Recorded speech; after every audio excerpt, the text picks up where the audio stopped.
Welcome to a presentation of Skyview High School Sports on 106.9 FM, 1390 AM The Fan, and CashValleyDaily.com. Brought to you by Les Olson IT, Old Grist Mill, Adams Wealth Advisors, DD Auto Salvage, Great Basin Graphics, Preston Watts Auto Collision, Napa Auto Parts, Young Automotive, Tyson Luthi State Farm, and Cache Valley Daily. Now it's time for the Skyview Bobcats on 106.9 The Fan.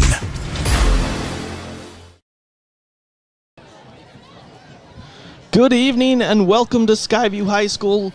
It is a beautiful night in Smithfield. John Newbold and alongside Kaysen Carlson as the Skyview Bobcats, looking for their first win on the season, are hosting the Spanish Fork Dons, who are 1-1 on the season. But it's a beautiful night in Smithfield as it's been overcast most of the day, and compared to last week, this is exactly what the doctor ordered weather-wise, Kaysen. But beautiful night for football, as always, here at Skyview High School. And again, I'm glad that you're back from vacation and back in the booth with me. Yeah, I'm glad to be back. Glad to be back with Skyview football and excited for this game. Yeah, it should be a good one. Skyview lost last week as they played Morgan. They were down 35-3 at halftime, and things weren't looking or going their way, but as things progressed throughout the rest of the game, it's like a flip switched in the third quarter, towards the end of the third quarter into the fourth. Skyview dominated the second half. It's just they dug too big of a hole and they came up short, about 30 yards short, as they were making a drive the final minute and a half of the game. Yeah, just too little too late for Skyview in that game, but hopefully they're able to take some things that they did well in the end of that Morgan game, and they're able to take those, and they were able to practice really hard this week, and then we'll be able to see them come out strong at the beginning of this game. Yeah, the one thing about last week is, as a Skyview fan, I think you look at the first game at Salem Hills, and it didn't look like the Skyview football team that you're accustomed to. It wasn't Skyview football. They'd like to have that one back. But last week, for three quarters, maybe it didn't look that way, but towards the end of the third and that fourth quarter, that was Skyview football. It looked like Skyview football. It felt like Skyview football. So hopefully they can take that momentum. Coach Alder joined us on the postgame show last week and just talked about that they felt good. They didn't make any changes. They just said, hey, let's go out and execute and play football, and hopefully that momentum and that execution carries over to the start of this game, and Skyview can get revenge on a Spanish Fork team where last year it felt like they were in that game to start, but there was just too many miscues. Yeah, I mean, end of last year, Spanish Fork beat Skyview 47-28. Hopefully this year, Skyview will be able to get them back, get a little bit of revenge. And I know that coming into this game, a lot of times, if you've lost to a team in the past, you're going to be a little bit nervous. But hopefully coming to this game, Skyview can take some of that confidence that they had against Morgan, who is, I believe, a top 15 team in the state currently. Even though they are a 3A team, I do think that they are that talented. And so that they can take some of the confidence that they found in the fourth quarter last game and be able to take that to come into this game and be able to compete against a very talented Spanish Fork team who did lose a lot of players, but they are bringing back 4 offensive starters and 5 defensive starters with a great coach and a very experienced culture over there on that sideline. And again, thank you for joining us tonight. Adams Wealth Advisors is a proud sponsor of your video experience here on CashValleyDaily.com. Also, if you're listening on 106.9 FM, 1390 AM The Fan. And, of course, Adams Wealth Advisors is powering your video experience, and they want to understand your family, job, hobbies, and goals, earning your financial trust. Visit AdamsWealthAdvisors.com to schedule a time with an advisor today. And as you mentioned, Kaysen, they're returning 4 starters on offense, and they were good offensively, and 5 on defense. They're led by Nixon Warren, but if you look at the numbers through 2 games, he only has a total of 259 yards passing, and only a couple of touchdowns through the air. So Skyview will, I would assume, look at that and be like, hey, you got to stop the run and force these guys to throw. And if you look in Spanish Fork's Week 1 loss against Snow Canyon, Nixon Warren had a little bit of a difficult game, didn't have a very high completion percentage, and didn't have very many yards that game. And I think it's because Snow Canyon was able to put pressure on him, and they were able to get him to make some bad decisions and to get some incomplete passes.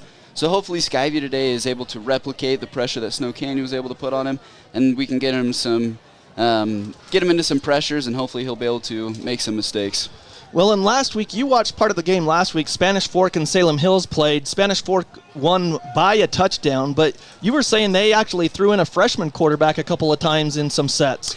Yeah, number 6 for Spanish Fork, Hawken Rasmussen, the freshman quarterback. He's played in both their Week 1 and Week 2 game. He doesn't play much, just has a couple of attempts in each game, but I'm not sure if we'll see him tonight, but that's something to look out for.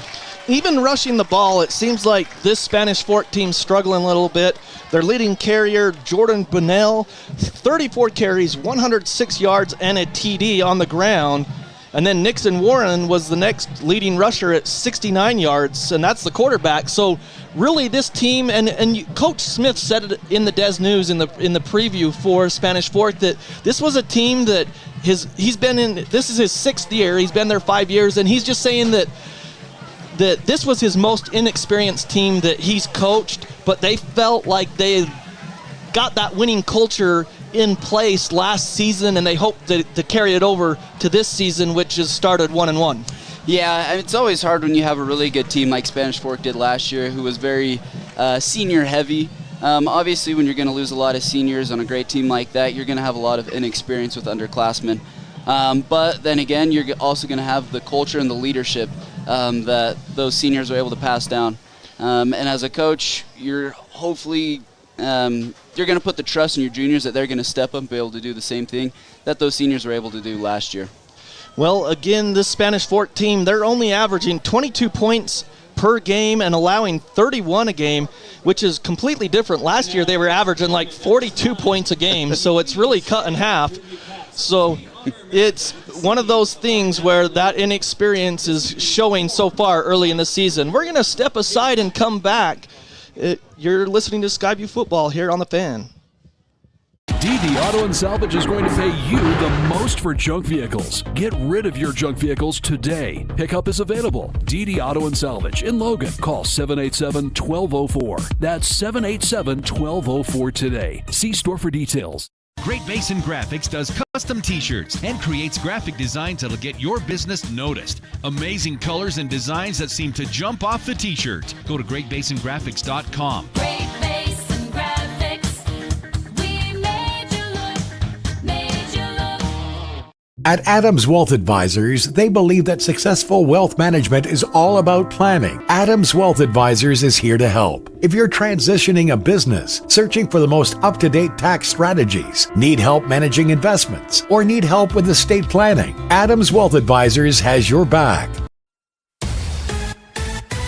Preston Watts Collision and Glass has been your #1 resource for collision repair and auto glass. We specialize in windshield repairs. Competitive prices, call Preston Watts Collision and Glass at 563-3215. We do it right. From day one, right down the street, to present day, all over America, Napa and our nationwide network of parts and exceptional service were built for one mission: to keep your business moving full speed ahead. Old Gristmill on South Main Logan, 4th North Logan, and now Smithfield offer Cache Valley that famous lunch special and natural bread baked the right way. Get your made-to-order lunch or baked goods at Cache Valley's Best of Northern Utah gold-winning bakery. The Old Gristmill, here for you. During the fall, more home fires occur than any other season of the year. Alpine Cleaning hopes you'll think safe and be safe. Alpine Cleaning and Restoration, your first choice in restoring your home. There's nothing quite like a great hometown. At the Young Automotive Group's Cache Valley dealerships, it's our privilege to call Logan home. We not only work to provide you with an exceptional customer experience, but take care of the community. We're committed to driving Logan forward. Visit Young Automotive in Logan today. Searching for copiers and printers? Les Olson IT has what you need.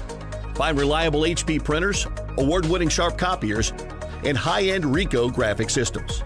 Les Olson IT. Do you know who to call?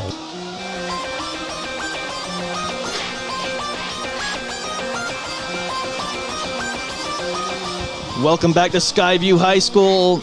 John Newbold and Kaysen Carlson with you. And Kaysen, please forgive me because I did not start it right. Two-time state champion Kaysen Carlson.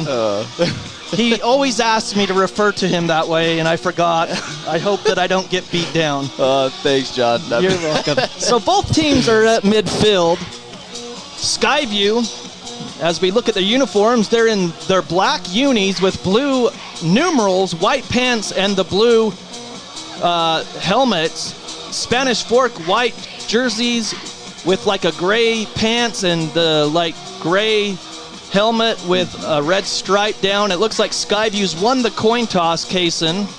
Usually teams will defer. We'll see what Skyview does tonight. Skyview did win the coin toss, and they will defer to the second half, so they'll be kicking off to Spanish Fork. But as we look at Skyview last week, big game by Cooper Karen, and he made all the it seemed like he made all the big catches, and I probably didn't credit it wrong or credit it right because I always miss his number. I'm terrible at it, but Cooper Karen does a terrific job offensively. He had the big 4th and 20 catch where he rolled on the defender, and I think that it was a touchdown. The official wasn't sure what happened. Then he marked him down at the 1, and then Lincoln Ballard caught the touchdown. But Cooper Karen was the reason they got down there, and he had a huge game last week where Skyview just came up short. Yeah, Cooper had an incredible game last week. Made a lot of plays and had a lot of yards after the catch as well. And I know at the beginning of the season we talked about what receiver is going to fill that hole that Liam Guthrie left. Obviously we know Liam Guthrie, who's at Weber State right now. We wish him the best, but that was a big hole to fill. And Cooper Karen was able to step up last week, was able to make a lot of big plays, and hopefully he'll be able to step up today with Zach Oxborough as well as Lincoln Ballard, and we'll be able to have another great day. Well, looking at other games tonight around the region, Ridgeline is at Brighton, Green Canyon at Pleasant Grove, Mountain Crest is hosting Logan in Hiram, and Bear River, they played last night at Box Elder and got just destroyed. It was 50-something to 14. Yeah.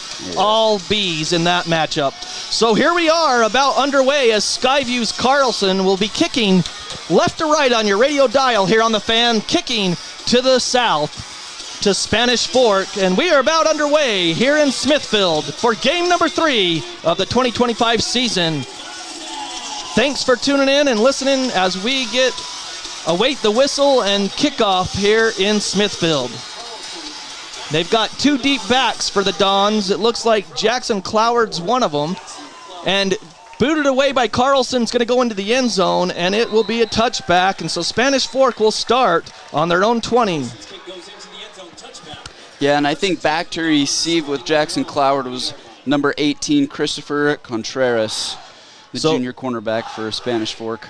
Junior quarterback Nixon Warren will come out to lead this squad. We don't have heights and weights, but he's a junior quarterback, and he is a southpaw, just like Morgan's quarterback last week. And trying to see who the running back is back with him. But he's got 2 receivers to the left, 1 to the right for the Spanish Fork Dons. Starting in 1st and 10 on their 20. Takes the snap. He throws it out quickly. It's complete to the receiver. Skyview's right there to make the tackle for about 4 yards. Well, they actually knock him down at 2 yards. Yeah, and that was a great tackle by Zach Oxborough as Nixon Warren threw into the flat to Jackson Cloward, but Zach was able to come and make the tackle near the sideline. So Warren just whipped it out there quickly. Skyview saw a lot of that from Morgan. As well as Salem Hills. Yeah, too. Salem Hills did get it out. I think Jordan Bonnell's the senior running back there. A man in motion. They're going to do the fly sweep to Cloward. He's up the middle, or on the outside. He gets across the 30. That's a good run of about 9 yards for a first down. Yeah, they go the fly sweep with Jackson Cloward to the short side of the field, which is a little strange. But he got walloped there by Branton Erickson, the linebacker for Skyview. So Cloward with both plays, he had a 2-yard reception and then a 9-yard rush on the fly sweep. So Warren comes out again with Bunnell, the running back. 2 receivers to the right, to the wide side of the field. Ball's on the left hash, going right to left on your radio dial. Warren takes the snap in shotgun. He looks, he throws. It is low and outside, incomplete as he was looking for Cloward again. Yeah, once again they go back to Cloward and Ryan Bates there with the good defense right there on Cloward. Yeah, even if he catches that, it looks like he's going down right away. Yeah. But 2nd and 10 for the Dons. 10:51 here in the opening quarter. This is the opening drive of the game. And the Dons have yet to take a deep shot. All of their passes and jet sweeps have been all short plays. So 2 receivers to the right, 1 to the left. Skyview kind of showing blitz up the middle. Warren takes it. He's got under pressure, and then he rolls to the outside. Now he's going to run upfield, and I think it was Satili Palmer or Gabe Reed that knocked him out of bounds. Yeah, and it looks like Satili Palmer took out a coach on the sideline as well. So let's see. They mark it no gain. As you could hear, maybe the crowd, they wanted a hold that looked like one, but they let him get away with it. Yeah, I think the left tackle there for Spanish Fork got away with a little hold right there. So Warren gains nothing on that play, and it brings up 3rd and 10 with 10:46. So a big down for the Bobcat D. 3 receivers to the left. They're going with a hard count, now looking to the sideline. Skyview didn't jump defensively, that 3-man front. Snap is back. Warren back to pass. Looking. The pocket's there. He throws complete for the first down, I believe. He was right at the sticks. And they're going to mark it 10 yards. What a good route by the receiver. Yeah, and that was Gage Christensen for Spanish Fork with the 11-yard catch in the first down. And that was a great ball by Warren. Dropped back and was able to put it right on him. Yeah, and great protection up front because Warren, he stepped up in the pocket. We've seen him flush out, but that time he had plenty of time. Yeah, and on that, Skyview only brought 3 rushers. So up to the 42 is where they mark it, so it's an 11-yard gain. 1st and 10, they hand off to Bunnell up the middle, and he is pop-canned right there at the line of scrimmage for no gain, and a helmet might have popped off because there's whistles everywhere. Yeah, and once again, that's Ryan Bates right up the middle, stuffing Jordan Bunnell for maybe a 1-yard loss. There's a flag somewhere down there. I don't see it, but there is a flag, so we'll see as they discuss. That's why they stopped the clock at 10:19. So a face mask, but it looked like he just set a 5-yarder. Yeah. So no gain on the run, and then they'll tack on 5 yards, I believe, unless it's just one penalty altogether. Well, then they gave him 15, so it must just be. Oh, now he said personal foul. Okay.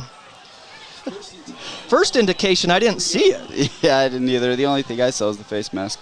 Yeah, so 15 yards, first down, and they're in Skyview territory, down to the 43-yard line. A man in motion for Warren. 2 receivers to the left, 1 to the right. Handoff up the middle. It's not Bunnell this time, and he is hit and stuck right at the line of scrimmage. And once again, that was Satili Palmer coming up with the tackle on number 29 for Spanish Fork, James Buck. So no gain that time. And another stoppage of play with 9:45 as the official is going to tie one of the linemen's shoes. You rarely see that one. Yeah. I think, I won't mention players, but I think his shoe was untied, so the official's going to tie it. That's kind of him. Yeah, you rarely see that. The sort of umpire kindness. is your friend. So Warren, in shotgun, sends the man in motion, the running back, and the blitz up the middle. Warren sets up the screen. It's low, incomplete. What pressure up the middle by Skyview's Mason Marchant. Yeah, and that was a great read by Keegan Mountcastle for Skyview. He was able to read that was a screen. He felt the offensive lineman kind of shrug him off, read it, and was able to get back and able to make the pass break up. Yeah, so even with the pressure and the ball was low, if he did catch it, like you said, Mountcastle was right there. So it brings up a 3rd and 10 again for the Bobcat defense. Spanish Fork has the ball at the Skyview 43. 3rd and 10. They've got twin receivers to each side, a running back in the backfield with Warren, the quarterback. He takes the snap, back to pass, clean pocket. Now he's going to run. He steps up in the pocket. He's running to the outside and gets out of bounds, short of the first down, maybe 6 or 7, but there is a flag in probably the realm of holding. That's usually where that flag comes out, is a holding penalty, as he gained 6 yards maybe downfield before he stepped out with 9:29. Yeah, and Gavin Reed, the D lineman for Skyview, was able to get pressure right up the middle and forced Nixon Warren to scramble out to the outside. So it was a hold, Kaysen. Would you take the penalty here, or would you push him back? Or would I guess do you push him back or let them get the 6 yards? I think personally I'm going to push him back. I think it would have been about 4th and 3, about 4th and 4 on our side of the ball. I wouldn't risk it. I'd push him back and force him to get a 20-yard gain to beat me. Yeah, so now 3rd and 20. Ball back in their own territory. The Dons are back at their own 47. Twin receivers to each side, a man in motion. They fake the fly sweep, rushes on. Warren just lets it go down the sideline, and it's incomplete. About 4 or 5 yards out of bounds, but Warren had to because he saw Satili Palmer in his sight. Yeah, Satili Palmer had a free rush towards the quarterback, and he just let it fly, and it was just a little bit too far outside. Yeah, probably in film room, scouting those Skyview Bobcats, there's many players on defense that you could look at, but the one player you don't want to let free as an offensive lineman is Satili. Yeah, and I imagine the quarterback and offensive line coach for Spanish Fork are going to be talking with the offensive line after that drive. So number 27 back to punt on 4th and 20. That's Traven Elquist. Back deep for Skyview on the 10, I believe, is Ballard. Elquist takes it, boots it away to the left, takes a Don's bounce inside the 5, and it goes into the end zone. That's a touchback. That's a touchback. The official's going to down it at the 1. He didn't get that. He fell into the end zone. He didn't have control in the field of play, and they're going to mark it at the 1. So a great punt. So Skyview, go ahead, Kaysen. And it looked like Skyview got a little bit of pressure on that punt. I wonder if they'll, in the next coming drives, if they're going to see if they can put any pressure on that punter and see if they can get a block. So Skyview at their own 1. They forced the punt with 9:13, but they've got 99 yards. They're in right in the end zone the way they play. So Jack Clark at quarterback, running back behind him. You got 2 receivers to the left, 1 to the right. Clark takes a snap. He turns around, handoff up the middle. That's not Stokes. That's actually number 5, Rad Sparrow on the carry. Yeah, and Rad Sparrow with about a 1-yard gain, swallowed up by number 73 for Spanish Fork, Jack Parsons, right at the line of scrimmage. So 2nd and 9 from their own 2. 3 receivers left, 1 to the right. Clark back to pass. He throws quickly to Zach Oxborough, complete as he stretches across the 5 to the 6. Yeah, and that was a great read by Jack right there. That was a simple RPO, just the outside receiver runs a simple hitch, and Jack was able to see that the corner was about 7-8 yards off the ball and just took the 5-yard gain. So it brings up 3rd and 5 for the Bobcats. Back to pass is Clark. The blitz is on. The pass is low and outside as he was trying to hit Oxborough at the 15. It'll be incomplete, and Skyview will have to punt it away. Yeah, number 2, Gage Christensen, the corner right there for Spanish Fork. And, John, I couldn't tell if there was pressure on Jack right there or if the ball was tipped, but it just came out a little bit low. Yeah, he just had a little bit low and outside, so Skyview goes 3 and out, and they line up to punt. And you never want to punt out of the back of your own end zone. So Christensen and Cloward back to receive. Snap back. The punt is away. It's a low-line drive. They come up and catch it at their own 40, and he's hit and knocked down. So good coverage by Skyview, but that punt didn't travel as far as they were hoping. They'll have it at their own 36-yard line.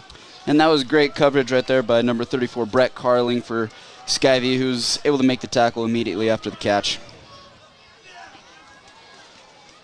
So they take over at the Skyview 36, 1st and 10. This is their second possession for the Dons with 8:16, no score, opening quarter.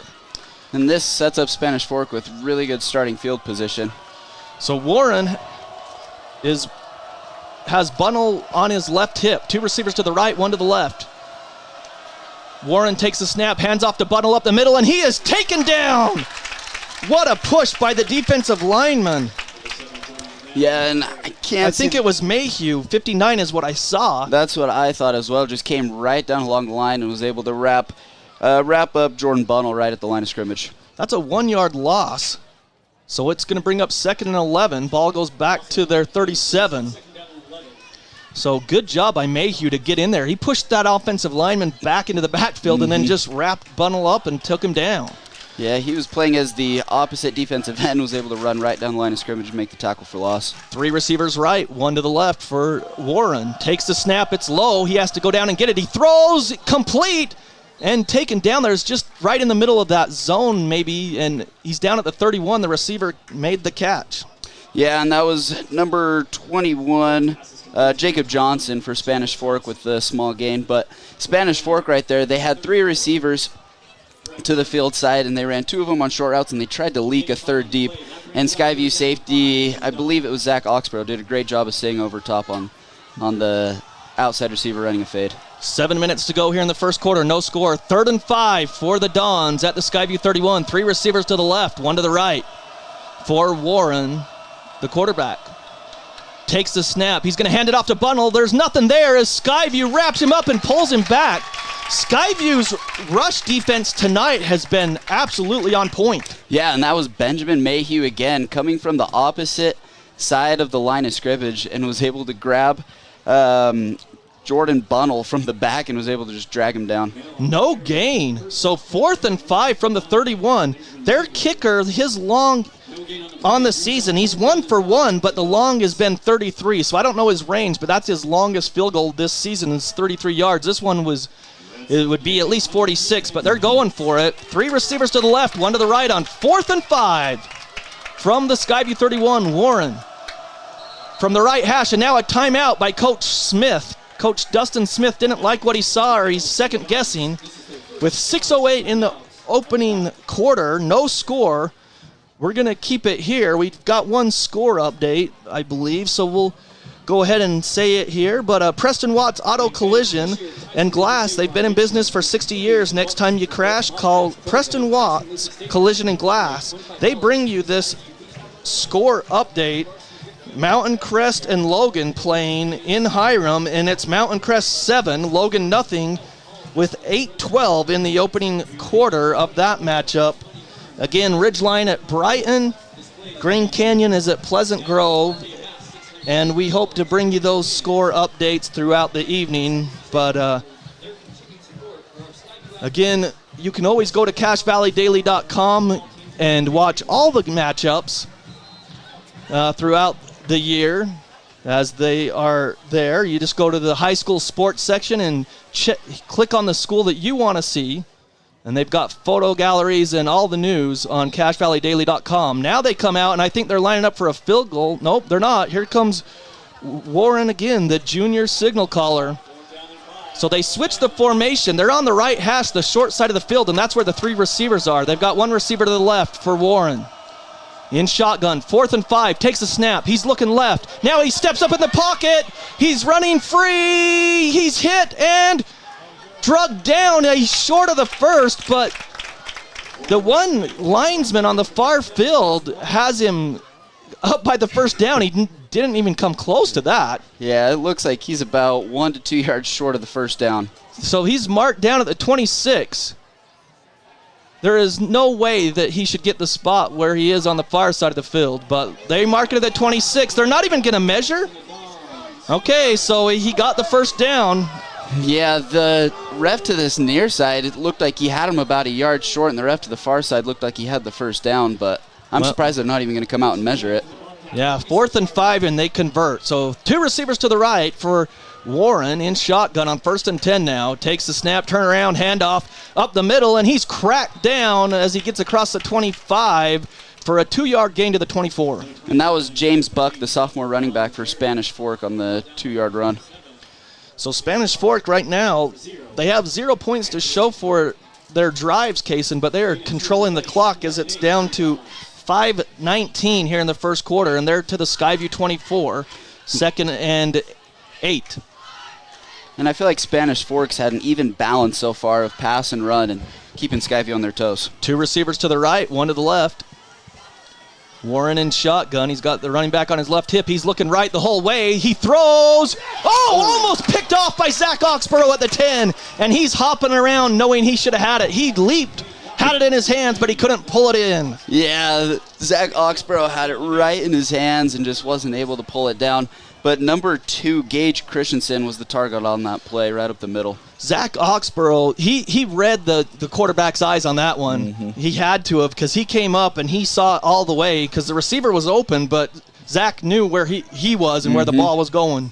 Yeah, Warren for Spanish Fork dropped back and looked at his receiver the entire way, and Zach was able to read his eyes and make the pass break up on the play. 3rd and 8 from their own 24, man in motion. You've got 3 receivers to the right now, 1 to the left for Warren. He's looking to the right the whole way. Now the pocket's breaking down. He runs. He's at the 20 and pulled down. And I don't know where they're going to mark him out. And he is just across the 15 to the 14. He's got the first down again. So he's scrambling well. Yeah, and Warren was dragged down out of bounds right there by number 8 for Skyview, Ollie Collins. So 10 yards there for the first down again. It's a quarterback run. Skyview's defensive backfield is covering the ball, and the passing route's great. Mm-hmm. They just can't contain the quarterback, Warren. He's used his legs to get a couple first downs here. So 1st and 10 at the Skyview 14. Couple receivers to the right, kind of tight formation, 1 to the left. They turn around. That's not even Warren. It's a direct snap to number 19, Caleb Grant, the other junior quarterback, but he just took it on like a wildcat and went right up the middle, and they're going to keep him in. Yeah, and I think Caleb Grant has been playing a little bit of receiver up to this point, but looked like they're in a wildcat formation. They're just looking to run the ball. So he gained 6 there. It's 2nd and 4, and Grant's still in at quarterback. So a receiver to each side. And here goes Grant in shotgun. Takes it. He's going to run right up the middle. Oh, my goodness. What a collision at the line of scrimmage.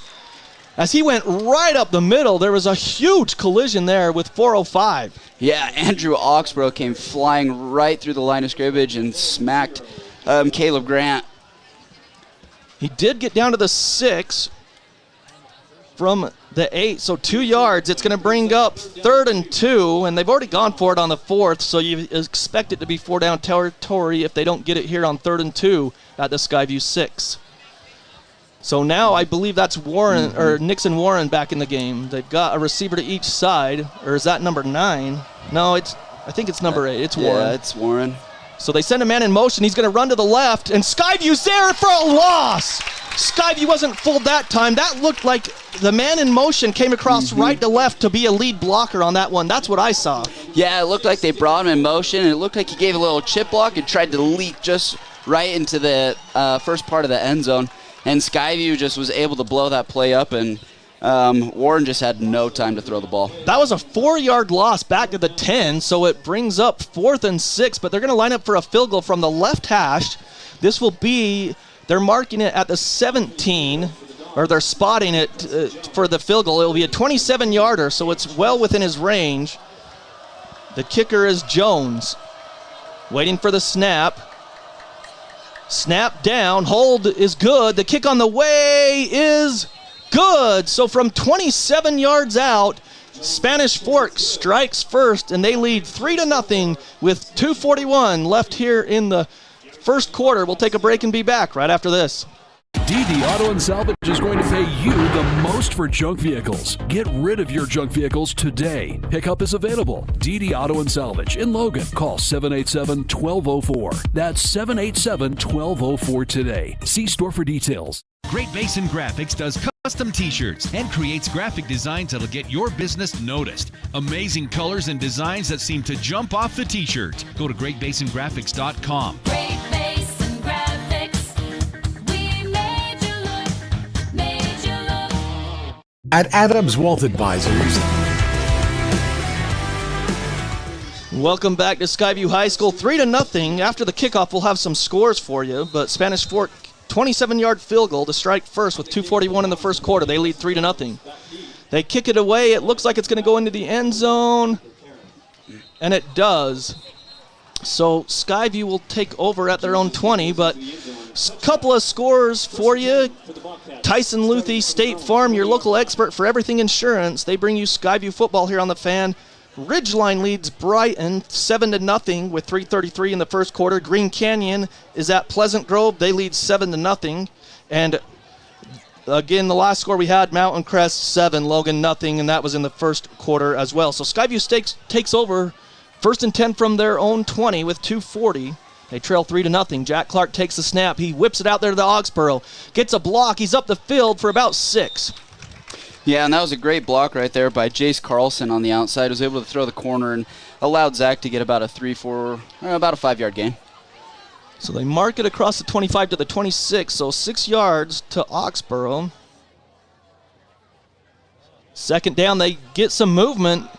Rad Sparrow trying to bounce it outside, and he can't, and he falls right at the line of scrimmage. I thought I saw some movement on the defensive line that time.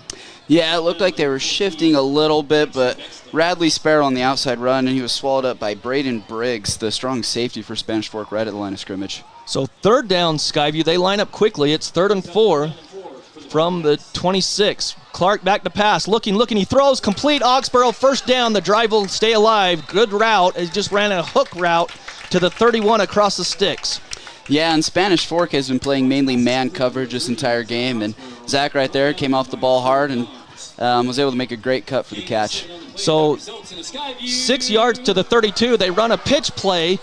Sparrow tries to get upfield. He's hit, but he gains about 3 to the 35. Yeah, the little option play to the outside, and Mason Snow, the cornerback, was able to leak in and get the tackle on Radley Sparrow. Skyview going quick here. Second down at the 35. Clark back to pass. Looking. He throws. Oh, that's got to be PI. There we go. As Ballard was just tackled, he made his move at the midfield. Clark threw it into space where Ballard would have been, but he was just tackled at the midfield, so it'll be PI. Yeah, and this looked like it was the same exact play that Skyview ran on that third down conversion a couple plays ago. The outside receiver ran an inside curl, and they tried to leak Lincoln Ballard on a flag route, and he was just tripped up by the corner there, number 2, Gage Christensen for Spanish Fork. Well, they call it a hold, so the ball must not have been in the air yet, so it'll be a first down via the penalty. 10 yards from the 35 to the 45, but it'll be 1st and 10 Skyview on the holding by Spanish Fork. So it'll be 1st and 10 Skyview as they got that first down there. They're up to the 45, 1st and 10, going left to right on your radio dial towards the north. Twin receivers to each side. They fake the handoff. They throw. Oh, couldn't hold on. Was the receiver, and it goes incomplete. Yeah, and Skyview right there just ran a little simple RPO, and Jack Clark was able to read the linebackers as they came flying up to get the run and tried to throw that slant right behind him to Lincoln Ballard, and the outside backer, number 19, Caleb Grant, was able to make the pass breakup on the play. So second down, they whip it again, and it's complete to the 50, and then taken down the receiver. I believe it was Ballard as he got across midfield. So he got about 7 yards to the 48. Yeah, just a quick hitch right there for Ballard, and he was tackled by Taven Maldonado for Spanish Fork. So third down, they got him to offsides. jump offsides, yep. And we actually can confirm that because we're right down the line of scrimmage on that one, Case, and you saw it. Yeah, we're looking right at the ball. But I like what Skyview's doing there. Skyview, very fast-paced offense. A lot of times if you are a fast-paced offense and you run that hard count, the defense is automatically going to jump offsides because they're just going so fast and they're not focused. So 1st and 10 Skyview. They take it. They hand off to Sparrow up the middle. He bounces off a tackle, and then he's taken down. So he bounced off one player, but then he was wrapped up and taken down, and they're going to say no gain. Yeah, and he was wrapped up there by number 73, Jack Parsons, the big D tackle for Spanish Fork. So under 35 seconds to play here in the quarter. 3-0 Spanish Fork. 2nd down and 10 for the Bobcats. At the Spanish Fork 43, Clark takes the snap. He's going to hand off to Sparrow. He's got a hole, and it's closed down, but he gains positive yards, maybe 3 to the 40 as the clock's rolling at 15 seconds. And that was a shoestring tackle right there by Carter Coffey, the middle linebacker for Spanish Fork, or Sparrow would have had some room to run. They line up for a third down. They're showing blitz, Spanish Fork is. Clock running at 3 seconds, 2 seconds, 1, and they're not going to run the play. They lined up quickly, and then Spanish Fork showed blitz on the outside, almost came across. It was pretty close, but that's going to end the quarter as Skyview doesn't run another play. So when we come back to start the second quarter, we'll have a third down and 7 for the Bobcats at the Spanish Fork 40. So it's 3-0. Spanish Fork will take a break and be back right after this on the Fan. DD Auto and Salvage is going to pay you the most for junk vehicles. Get rid of your junk vehicles today. Pickup is available. DD Auto and Salvage in Logan. Call 787-1204. That's 787-1204 today. See store for details. Great Basin Graphics does custom t-shirts and creates graphic designs that'll get your business noticed. Amazing colors and designs that seem to jump off the t-shirt. Go to greatbasingraphics.com. Great Basin Graphics. We made you look. At Adams Wealth Advisors, they believe that successful wealth management is all about planning. Adams Wealth Advisors is here to help. If you're transitioning a business, searching for the most up-to-date tax strategies, need help managing investments, or need help with estate planning, Adams Wealth Advisors has your back. Start of the second quarter, 3-0 Spanish Fork. It's a third down and 7 for the Bobcats. Sparrow leaves the backfield. Blitz on Clark. He throws complete to Sparrow. Excuse me, not Sparrow. That was Oxborough. Yeah, that was a great catch by Oxborough. A little back shoulder fade right at the line of scrimmage by Jack Clark. Beautiful throw, beautiful catch right on the sideline. And that just comes with reps because he threw it to a spot and knew that Zach would be there. Yeah, that was great chemistry shown between the receiver and the quarterback. Yeah, because that rush came right up in Clark's face. So what a beautiful throw. 3 receivers to the right, 1 to the left for 1st and 10 for the Bobcats at the 31 of Spanish Fork. Clark back to pass. He's looking for Oxborough and, nearly caught. It was tipped. Great coverage out there by the defender. Clark, what a pass. He put it right on the money, but Oxborough couldn't pull it in.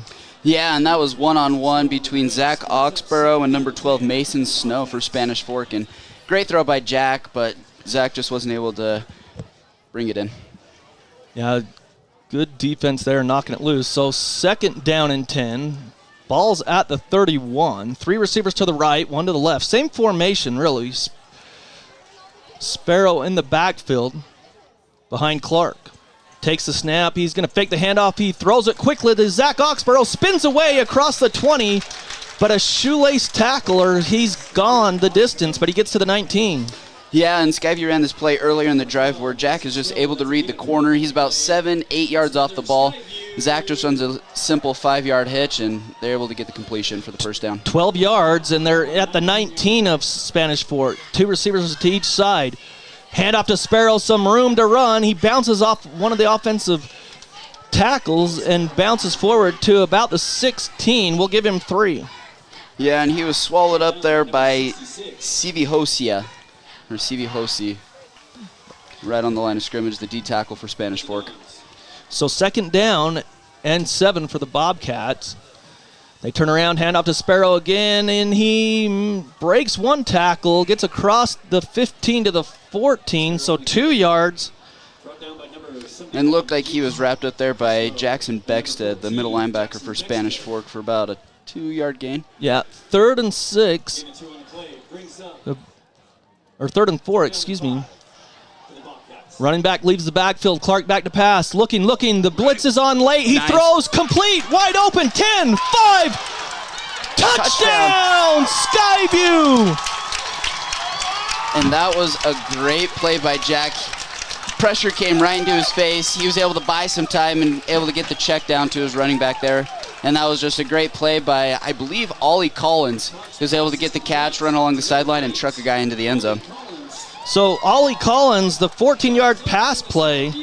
Skyview's taken the lead, 6-3, pending the extra point by Carlson with 10:38 here in the first half.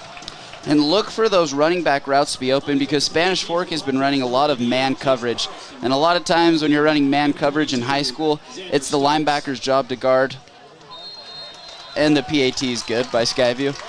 But a lot of times it's the linebacker's job to cover the running back, and a lot of times if the running back leaks out, the linebacker's not paying attention, and that's exactly what happened right there on that play for Skyview. So Skyview kicks the extra point and leads 7-3 with 10:38, and Kaysen, I'll tell you what, that was a 14-play drive that started at their own 20 with 2 minutes and 40 seconds left in the first quarter. Now there's 10:38. I mean, that was a great drive by the Skyview Bobcats, and they cashed in after the 14th play. And like you mentioned, Clark saw the rush coming late. He rolled to the right, and Collins just rolled out of the backfield, so nobody picked him up. He was standing there waiting as an outlet, and perfect pass by Clark, and then Collins got ripped at the 2, but spun off of it, dove into the end zone for the TD. Yeah, John, and that was just a great drive by Skyview. They were able to run the ball, they were able to pass the ball, they were able to run RPOs. They were pretty much able to do whatever they wanted, and whenever they needed to make a play, Jack was there to make a play. Ollie Collins, Sparrow, as well as Zach Oxborough. So they get the kick away. Carlson boots it into the end zone, and it will go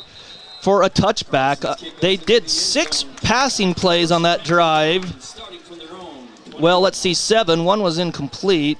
Had a couple penalties. I'm trying to see 2, 3, 4. So 7 passing and 4 rushing. And we have a score update as well for the Green Canyon game. Green Canyon leads Pleasant Grove 7-6. Pleasant Grove had a pick 6 against Green Canyon for the touchdown. They obviously did not kick the extra point. The try wasn't good. Then that was the one. I saw my phone flash. That was you. Yeah, that was So me. we've got the score here, 7-3 Skyview, 10:38 here in the second quarter. Spanish Fork ball, 1st and 10 for Warren at his own 20. 3 receivers to the left, 1 to the right. Going left to right on your radio dial. He's looking left the whole way. He throws to the running back to the 25 as he cuts back to the middle. Skyview's got about 4 guys there to take him down, but not after he already gained about 7 or 8. Yeah, just a simple swing route to Jordan Bunnell, and he was able to get around the outside. And Mason Marchant for Skyview was able to come up with the tackle for about an 8-yard gain on the play for Spanish Fork. Yeah, Bunnell for 8 yards there and just swung it out as he left the backfield, but Warren, the quarterback, took it and just threw to him as he left the backfield. Clock running here in the first half, 10:05. Skyview leads 7-3. Spanish Fork gets Skyview to jump off sides with the hard count. As they were at the 28, the 5 yards will give them the first down as it's offsides. And Skyview returns the favor there by jumping off sides as they were able to get Spanish Fork to jump off sides on the last drive. Yeah, as you mentioned, like those D linemen and linebackers, they want to get back to that quarterback so quick. Sometimes they're not always thinking like fundamentally. So a couple receivers to each side. They turn around, hand off to the running back, and big collision about a yard downfield, but the defender for Skyview popped the running back and sent him backwards. Yeah, it was number 8, Ollie Collins, who scored on the previous drive, but it looked like the running back for Spanish Fork and Ollie Collins just hit heads, and they both bounced back about a yard. Well, they gave him 2. I didn't think he quite got to the 35, but the nose of the football is sitting right on it, so we'll give him 2 yards. 2nd down and 8, clock running here in the first half. 7-3 Skyview, 9:17 remaining. Skyview leads. So 3 receivers to the left, 1 to the right for Warren. Takes the snap. He's looking, a double move. He pump fakes, throws over the middle, complete near midfield, and taken down. But that was a double move there as you saw him pump fake, and then he found his receiver over the middle. Yeah, they looked like they ran that double play. They kind of faked a receiver screen to the outside, and the slot receiver went to go fake block on the linebacker and leaked right behind him for the gain. 18 yards on the pass play. That's Johnson. As he's across the 50 into Skyview territory at the 47, 1st and 10. Turnaround, handoff up the middle, and he's got a crease to the 45, to the 40, breaks a tackle to the 35, and taken down by the safety near the 30-yard line of Skyview. Yeah, and I believe that was Zach Oxborough. I can't see his number from here, but was able to make a touchdown-saving tackle right there on Bunnell. 16-yard rush by Bunnell. He had a crease and then broke a tackle and was kind of off to the races there, but Oxborough with the tackle at the Skyview 31. 1st and 10, Spanish Fork at 7-3 Skyview. Second quarter, 8:14 clock running. 3 to the right, 1 to the left for Warren. Fakes the handoff. He throws out there complete, and Skyview rips him down on a little hitch route. And Spanish Fork again returns the favor to Skyview. That's the same play that Skyview has ran against Spanish Fork with just the simple 5-yard hitch RPO. And the corner for Skyview just a little bit too far off the ball, and Spanish Fork able to get that easy completion. 7-yard pass play brings up 2nd and 3 at the Skyview 24. Spanish Fork taking their time, as this is the 6th play of the drive that started at their own 20 with 10:38. They've already ran 3 minutes off the clock. We're down to 7:33 here. 2nd down and 3 from the Skyview 24. Warren takes the snap. He's back to pass. Looking. He throws over the middle. Complete touchdowns for Spanish Fork. Just on a little post pattern there from 24 yards out, and they regain the lead.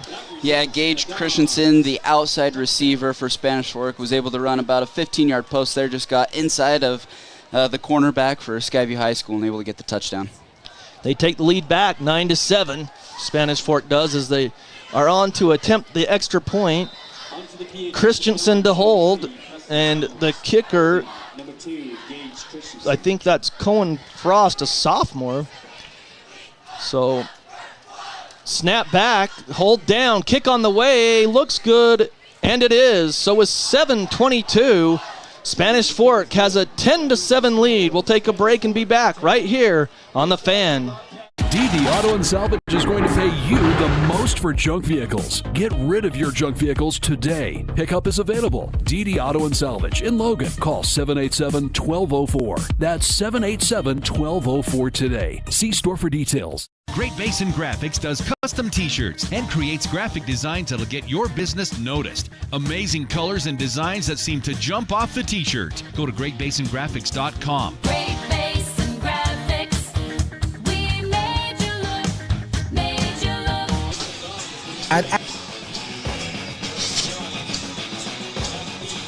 10-7, Spanish Fork retakes the lead on a 6-play drive and a 24-yard TD pass. They get the kick away. This one looks returnable. It goes down, and it's going to be returned at the 2, up to the 5, the 10, 15, 20, and he's across the 20 and then taken down. Great return, Rad Sparrow, right up the middle on the middle return there. Yeah, and it looked like there was a hole right up the middle for Sparrow there, but number 29, James Buck for Spanish Fork, was able to shed a block and able to make that tackle right around the 30. Oh, not the 30. No, 20. Yeah. He got across the 20 to the 23. 23. Yeah, the ball's, it looks like the nose is right on the 23. I was looking at the wrong ref. I thought the ref back here had the ball. The umpire? Yeah. That happens. 2 receivers to each side. 1st and 10 Bobcats. The running back leaves the backfield. Clark looking. That's Collins at left. Now Clark's going to run, and he lost his helmet. He'll have to come out. As he went to pump fake, it was covered, Kaysen, downfield, obviously, and so he had to tuck it and run, but he lost his helmet on the tackle, so he'll have to come out. He loses on that play 3 yards back to the 20, I believe. Yeah, and that was a very similar play to the play that Skyview scored on, where there was great coverage downfield, and he looked to his check down to his running back, and this time they were guarding the check down, and so he just had to take the sack there. I think it's Zach Sparrow that came in, number 10, I believe. He takes the snap, he fumbles it, still on the ground, still loose. Did he get it? I don't know who got it. We'll have to see. Skyview recovers. Wow, that could have been terrible for the Bobcats as it goes back to the 9. It's a loss of 10. So Skyview has a long, they lost 3, and now they lost 10. So Clark back into the game as he had to leave because he lost his helmet. It's 3rd and forever for the Bobcats from their own 9, and then they go with the hard count, and it is offsides. That helps a little bit. You're not standing in your end zone if you're Clark. Instead of 3rd and 25, it cuts it to about 3rd and 20. Yeah.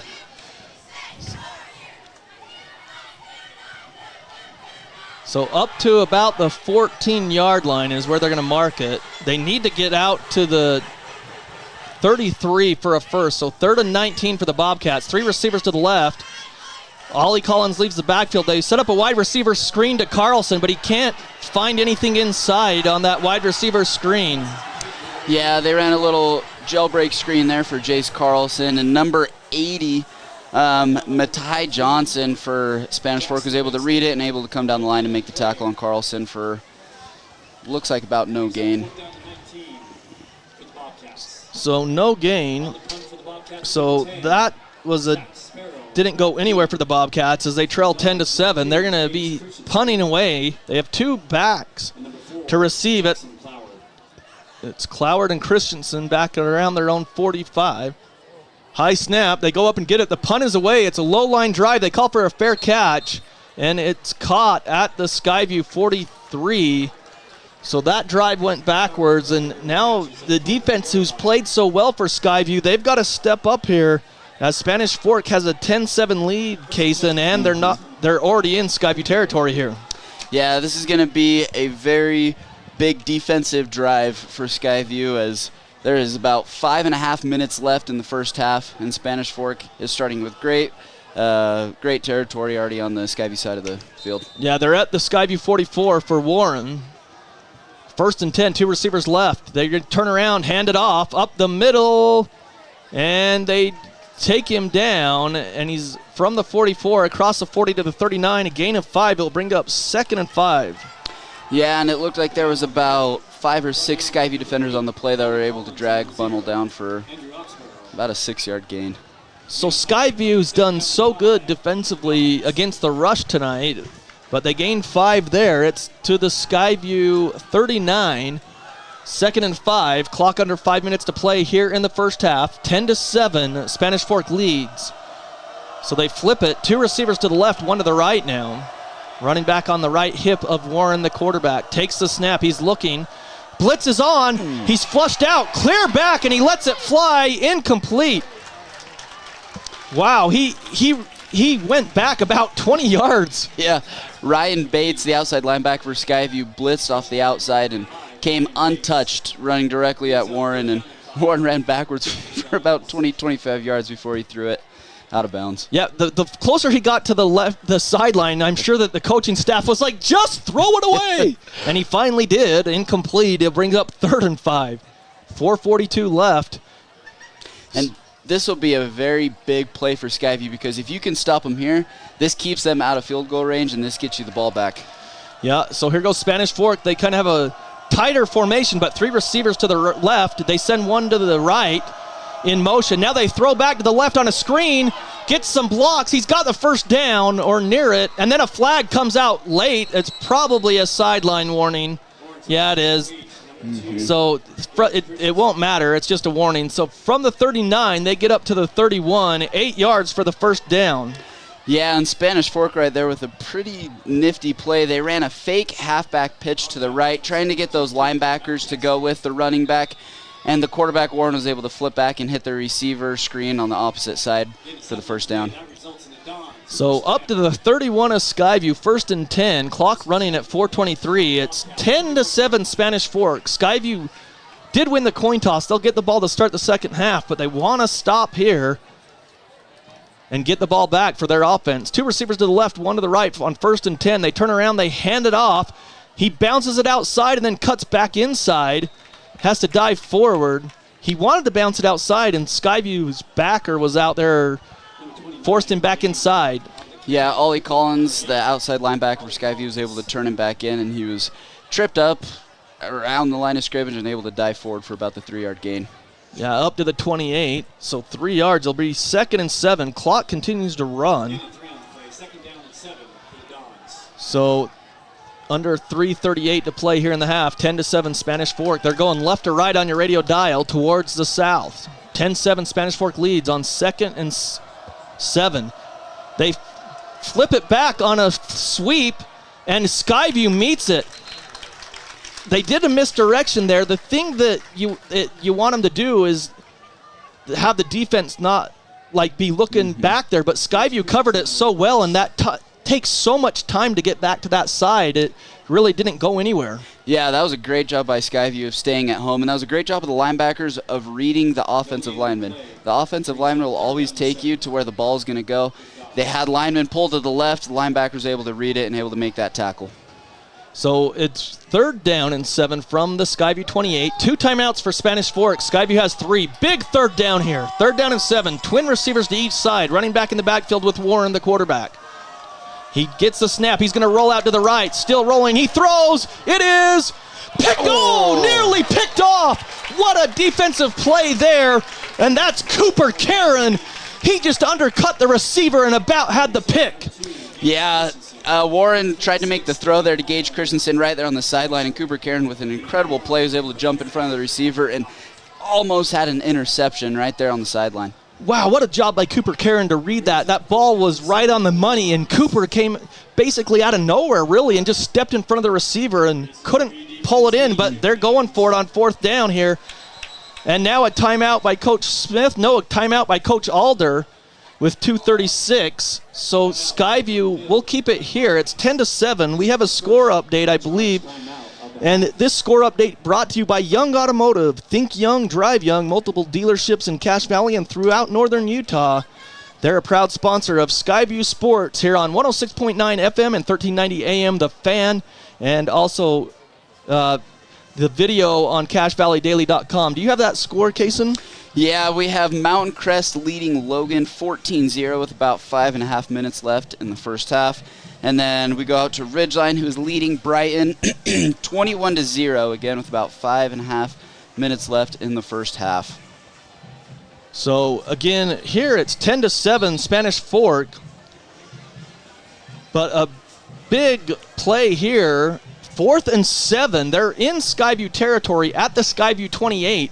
The longest field goal this season by their kicker, Jones, is a 33-yarder. This one would be about 46 if you attempted it, but I think they're going to go for it. Skyview called the timeout. Warren does come out with the offense. So 4th and 7 at the Skyview 28. Twin receivers to each side. Here we go, 4th and 7. Spanish Fork, they send a man left to right in motion. Low snap, he goes down to get it, rushes on, they throw, complete! Short of the first down. You can't mark him where he ran. It's where he caught the ball. He retreated backwards. They're going to give him the first down at the 20. He nowhere did he get to the 28. That's where he ran his route, but he came back to the 22. So they get the first down is what the official says, but I think he's wrong, Kaysen. Yeah, it looked like the receiver caught the ball right around the line of scrimmage, but he ran backwards. But the ref, I don't know what he was really doing. He just gave him a couple extra yards, I guess. He gave him where he ran, but no one contacted him. He ran back on his own. 1st and 10 for the Dons. They keep the drive alive on 4th down. Empty backfield. Warren's just going to run up the middle, and he's taken down.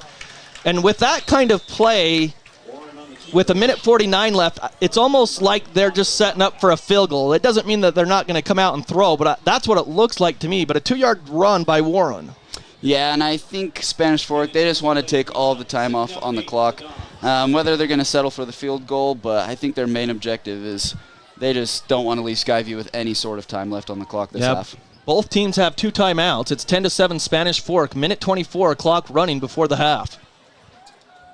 As he got across the 19, it's right in between the 18 and 19.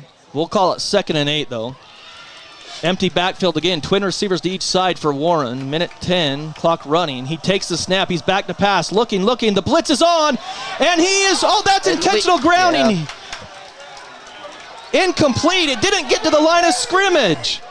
The referee's talking about it, but there's not a receiver there. That's got to be a flag. Yeah, there's the flag. There's the flag, intentional grounding. The official wanted to make sure with the linesman, though, that there wasn't a receiver. But yeah, the white hat walked towards the ref on the sideline. Just wanted to check and make sure that there was no receiver in the general area of the ball. The sideline ref was able to confirm with the white hat that there wasn't, and there is intentional grounding on the play. And I'll tell you what, that official's lucky he called intentional grounding, because there was some Skyview fans that would have met him at halftime. Which you don't want to see. No, but this is bad because he ran backwards, and it's a spot foul case, and Anna lost it down. So this knocks him out of field goal range, clear back to the 43. So this is a huge loss there. 3rd and forever. The first down marker is at the 10. 3rd and 33 yards because it's a loss of down. Big loss. And now if you're Skyview, just do not get beat deep. 3 receivers right, 1 to the left. They're back at the 43, their own 43, as the defensive line shifts to the right, and now a timeout by Coach Smith. So 1:05 left. Spanish Fork uses one of their last 2 timeouts. Skyview has 2 with 1:05, and they trail 10-7. John Newbold, Kason Carlson with you, and stay tuned for our post-game show, because it's your opportunity to win loaves of bread from the Old Grist Mill. The bread and butter play of the game we'll announce it after the game. They've got locations in Smithfield, Logan, and South Logan. Have you tried the fantastic breakfast sandwiches? And they've got those breakfast sandwiches at the South Logan and Smithfield locations. You're going to love it. It's the Old Grist Mill. We'll tell you after the game how to win. Well, we'll tell you now. We're going to announce a play after the game. Listen to the Full Court Press on 106.9 FM on Monday. Eric Franson and Jason Walker will say, hey, call us and tell us what the play was that me and Kason reveal at the end of the game. And if you can tell them what it is, you're going to win yourself some loaves of bread if you're the first caller. So big third down and 33, excuse me. Warren takes the low snap, rushes on. He's going to throw a bomb out there. It's deep. It's in. Oh, my goodness. A terrible call by the official. Yeah. They threw it deep there, Kason. Their feet didn't even get tangled. The defensive back, the safety, was right with the receiver, and he's just trying to intercept the ball, and the guy fell down, and they call it PI. That's horrible.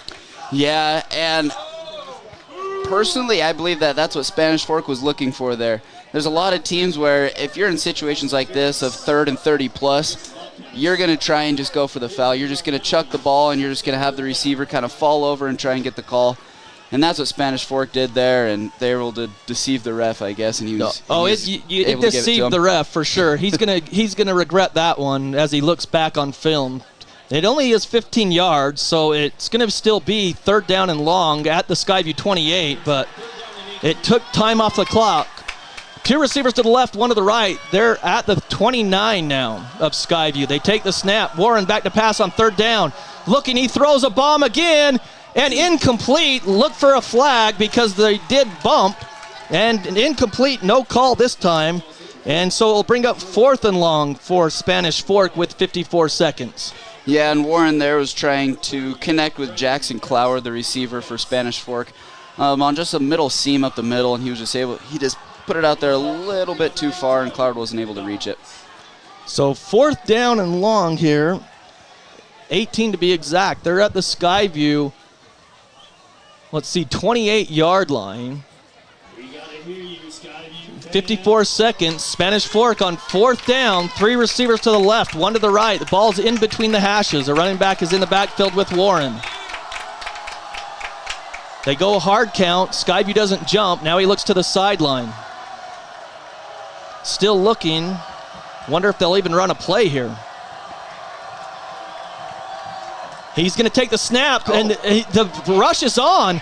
Warren's running to the left. He throws. Incomplete.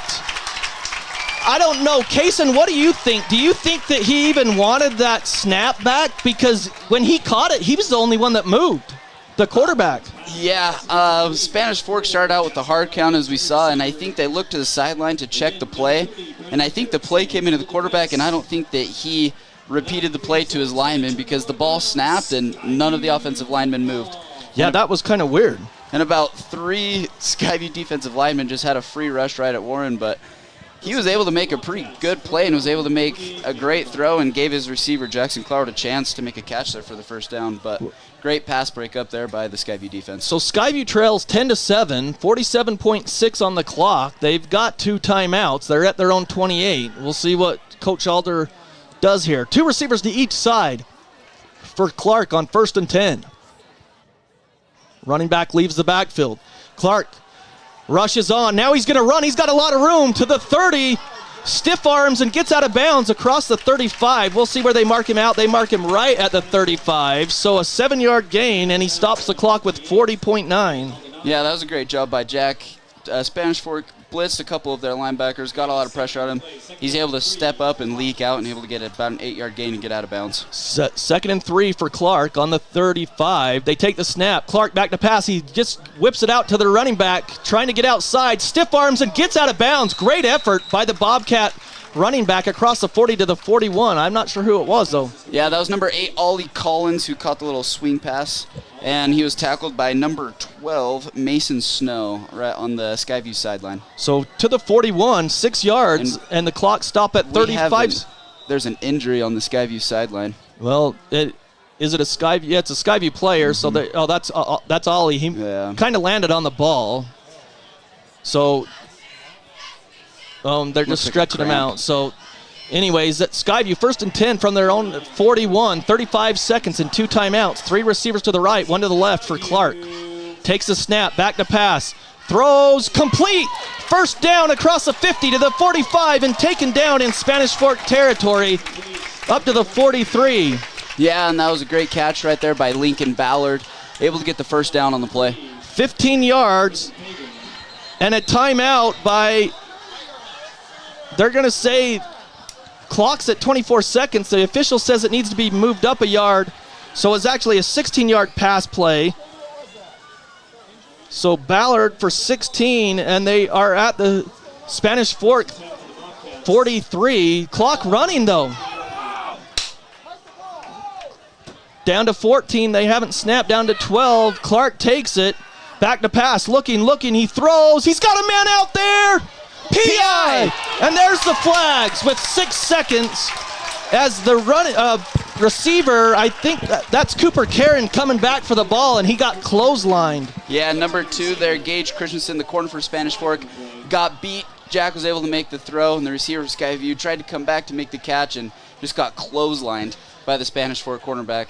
Yeah, the problem for Skyview is after they stopped the play when they lined up to hurry up, Kaysen, they stopped it to the officials to move the ball forward, and Skyview didn't recover, and they let a lot of time run off the clock. So there's down to 6.3, 10-7 Spanish Fork. They've got 2 timeouts. They're down to the 28 of Spanish Fork. You probably have 1 try to the end zone, and then hopefully you have time left. Yeah, or... I guess we're going this play. So they go this play, 1st and 10. Clark throws it incomplete with 2.7. As Karen was the ball was outside and just bounced off of his hands as he tried to get down to the ground and call a timeout quickly. So they send on the kicking team to try to tie this up from the right hash.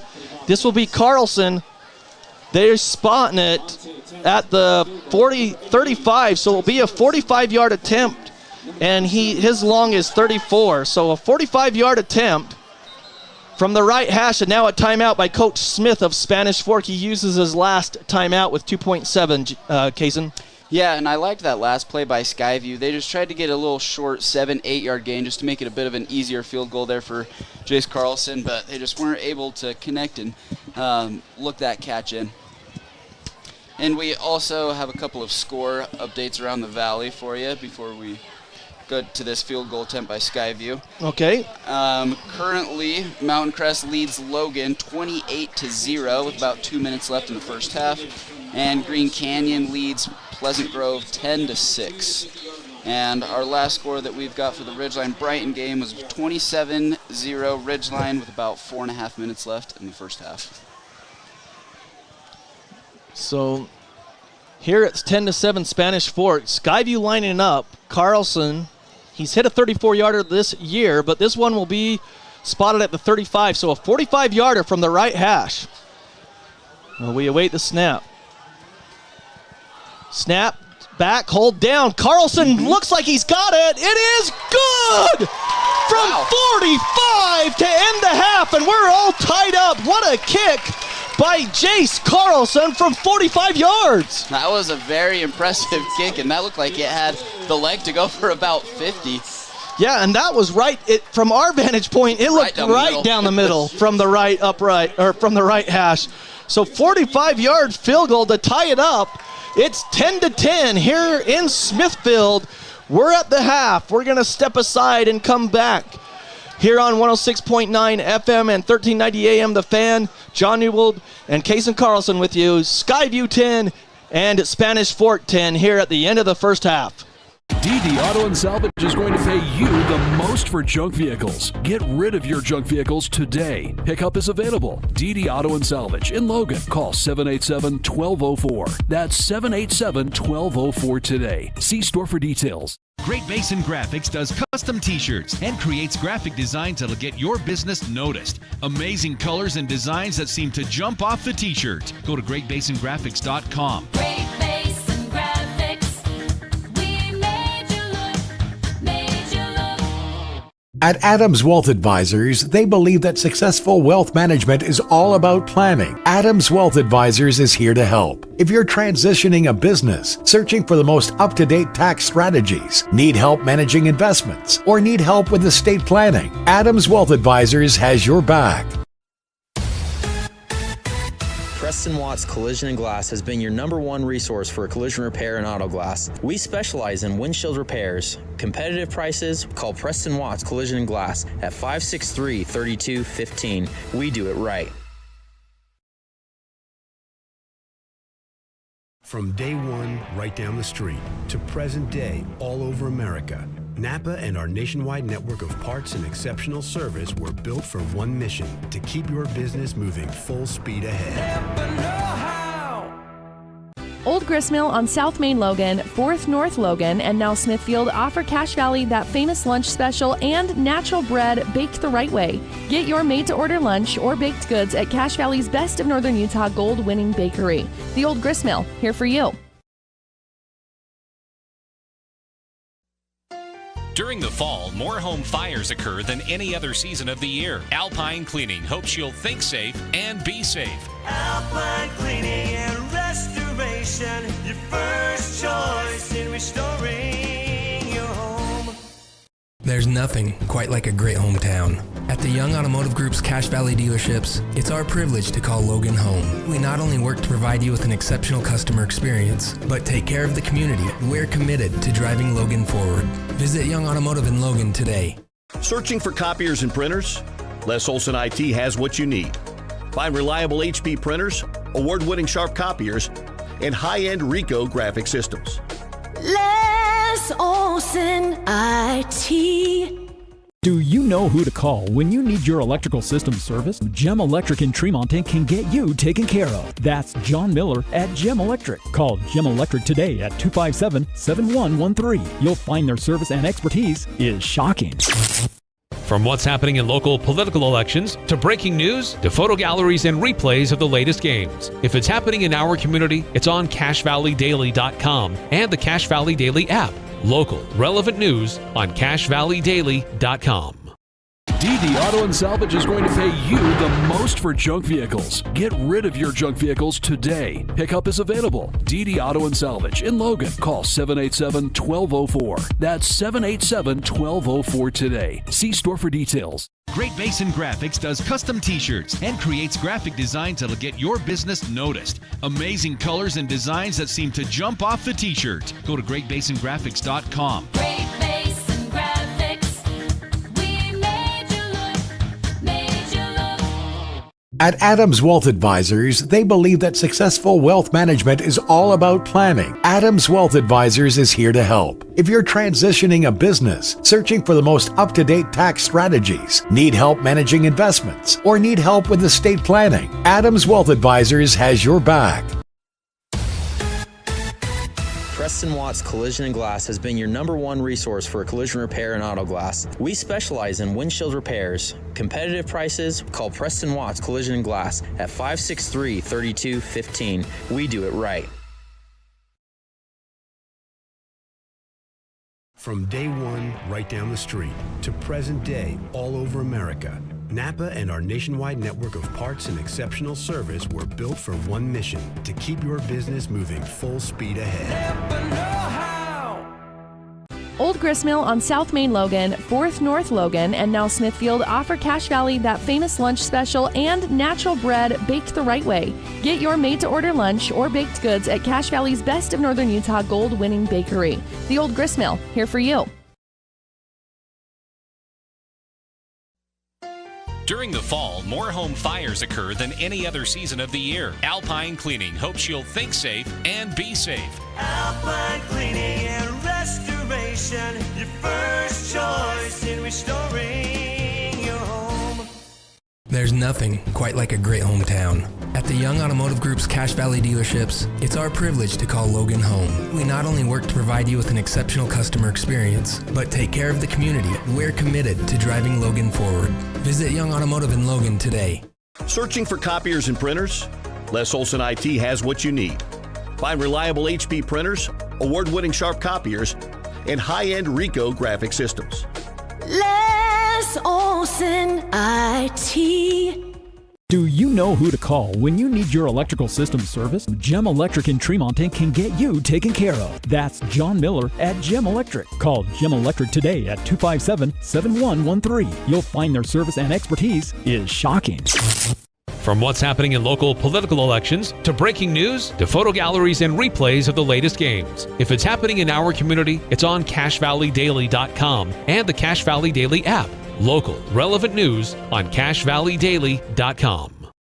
DD Auto and Salvage is going to pay you the most for junk vehicles. Get rid of your junk vehicles today. Pickup is available. DD Auto and Salvage in Logan. Call 787-1204. That's 787-1204 today. See store for details. Great Basin Graphics does custom t-shirts and creates graphic designs that'll get your business noticed. Amazing colors and designs that seem to jump off the t-shirt. Go to greatbasingraphics.com. Great Basin Graphics. We made you look. At Adams Wealth Advisors, they believe that successful wealth management is all about planning. Adams Wealth Advisors is here to help. If you're transitioning a business, searching for the most up-to-date tax strategies, need help managing investments, or need help with estate planning, Adams Wealth Advisors has your back. Preston Watts Collision and Glass has been your #1 resource for collision repair and auto glass. We specialize in windshield repairs. Competitive prices, call Preston Watts Collision and Glass at 563-3215. We do it right. From day one, right down the street, to present day, all over America, Napa and our nationwide network of parts and exceptional service were built for one mission: to keep your business moving full speed ahead. Old Gristmill on South Main Logan, 4th North Logan, and now Smithfield offer Cache Valley that famous lunch special and natural bread baked the right way. Get your made-to-order lunch or baked goods at Cache Valley's Best of Northern Utah gold-winning bakery. The Old Gristmill, here for you. During the fall, more home fires occur than any other season of the year. Alpine Cleaning hopes you'll think safe and be safe. Alpine Cleaning and Restoration, your first choice in restoring your home. There's nothing quite like a great hometown. At the Young Automotive Group's Cache Valley dealerships, it's our privilege to call Logan home. We not only work to provide you with an exceptional customer experience, but take care of the community. We're committed to driving Logan forward. Visit Young Automotive in Logan today. Searching for copiers and printers? Les Olson IT has what you need. Find reliable HP printers, award-winning Sharp copiers, and high-end Ricoh graphic systems. Les Olson IT. Do you know who to call when you need your electrical system service? Gem Electric in Tremonton can get you taken care of. That's John Miller at Gem Electric. Call Gem Electric today at 257-7113. You'll find their service and expertise is shocking. From what's happening in local political elections, to breaking news, to photo galleries and replays of the latest games. If it's happening in our community, it's on CacheValleyDaily.com and the Cache Valley Daily app. Local, relevant news on CacheValleyDaily.com. DD Auto and Salvage is going to pay you. Welcome back to Skyview High School. We're here at halftime. John Newbold, Kason Carlson with you. There's about 6 minutes left in halftime, but it's 10-10 as Skyview booted a 45-yard field goal by Jace Carlson as time expired, and it was a bomb because it looked like some of the kickers that Skyview's had in the past with the Erickson boys, end over end, and it was probably, like you mentioned during it, it's probably good from about 55. I mean, it looked true. Yeah, that end over end, like you said, and from our point of view, it looked like it was right down the middle, right between the posts. And it definitely had the leg. It looked like it was good from about 50 to 52. So again, we're here at halftime. Other games that are going on, like we mentioned, Mountain Crest hosting Logan, and they were ahead 28-0. They had a punt return for a touchdown to take the 28-0 lead over Logan. Green Canyon just went to half. They missed a 48-yard field goal there right before the half, and so they lead at the half at Pleasant Grove 10-6. Ridgeline was all over Brighton 27-0. A little surprising, not that Ridgeline's ahead, just that they're shutting out Brighton. Brighton, they're big, they're always good, and they're tough to win, beat at home, but Ridgeline leads 27-0. The last score, that was with 4 minutes before the half. And then last night, Bear River played against Box Elder in that rivalry, the Golden Spike rivalry. Box Elder won big. I don't have the final in front of me, but it was in the 50s. I think it was like 54-14 or 52-14 for Box Elder as they defeat Bear River. And, of course, that's where we'll be next week. The Skyview Bobcats will be at Bear River to start region play because of the new schools, Logan leaving, and then Deseret Peak, the new school in Tooele Valley, and then Tooele and Stansbury will all be joining the region along with Ridgeline, Skyview, and Mountain Crest and Green Canyon. So those scores brought to you by Adams Wealth Advisors. They power your video experience here on CashValleyDaily.com. And again, thanks for tuning in. Lots of ways to listen to the game. 106.9 FM, 1390 AM, The Fan, as well as you can go ahead and go back to CashValleyDaily.com and find the video of any of the games of the teams in the region. You can go find those in the sports section in high school and then just click the school that you want. But Skyview, at the start, they won the coin toss and deferred, so they'll get the ball to start the second half. Spanish Fork on their first drive started at their own 20, went 8 plays and had to punt it away to Skyview. But it was they downed the punt at the 1 yard line. Skyview went 3 and out, punted it back to Spanish Fork. They had great field position at their own 36, or at the Skyview 36, excuse me. And then they scored on a 27-yard field goal to take a 3-0 lead in the first quarter with about 2:41 left. After that, Skyview got the ball back, and this was a great drive from Skyview from their own 20-yard line that started with 2 minutes and 40 seconds in the first quarter. They went on a 14-play drive, and they capped it off with a 14-yard touchdown pass to Ollie Collins, and it was that play where Clark felt the rush, and Collins left the backfield and just was sitting out in the flat wide open, and Clark found him, and then Collins ran down the sideline, got hit about the 2 yard line, spun and dove into the end zone, casing on that play. Yeah, that was a great play by Clark and a great play by Ollie, and Clark was able to keep the play alive with his feet, and Ollie Collins was able to keep his head up and able to keep himself in the play. And John, the Skyview defense has played extremely well this first half, I think. The Spanish Fork, they've started off with a lot of great field position. And Skyview kind of started off with some bad field position in the first half. So hopefully in the second half we'll be able to get better field position. Our defense will be able to keep stopping the run. And we had 2 interception chances in the first half that Skyview dropped with Zach Oxborough and again with Cooper Cairn. So look to see if we can possibly force Nixon Warren, the quarterback for Spanish Fork, into another one of those bad throws, and hopefully Skyview will be able to come away with an interception in the second half. Yeah, the plays that hurt Skyview defensively, it sure seemed like the front line of the Bobcats, they did a good job stopping the run early. The wide receiver, they are the ones that got some big chunk plays. There was a couple of penalties, but really the quarterback, Warren, he did a good job of running the ball. That's when he got a few of those first downs early on, Kaysen, because really the Skyview defense didn't give him a lot of open receivers in that first half. Yeah, the pass rush for Skyview has been extremely well today, and they forced Warren to make throws on the run or to scramble out of the pocket. And I think that's led him to make some bad decisions, as we've seen those interception chances that Skyview's had. But hopefully in the second half it'll lead to more mistakes, and hopefully we'll be able to keep pressure on him. So if you're Skyview, they're already back on the field. Spanish Fork just has their kicker out there right now so they don't get a penalty.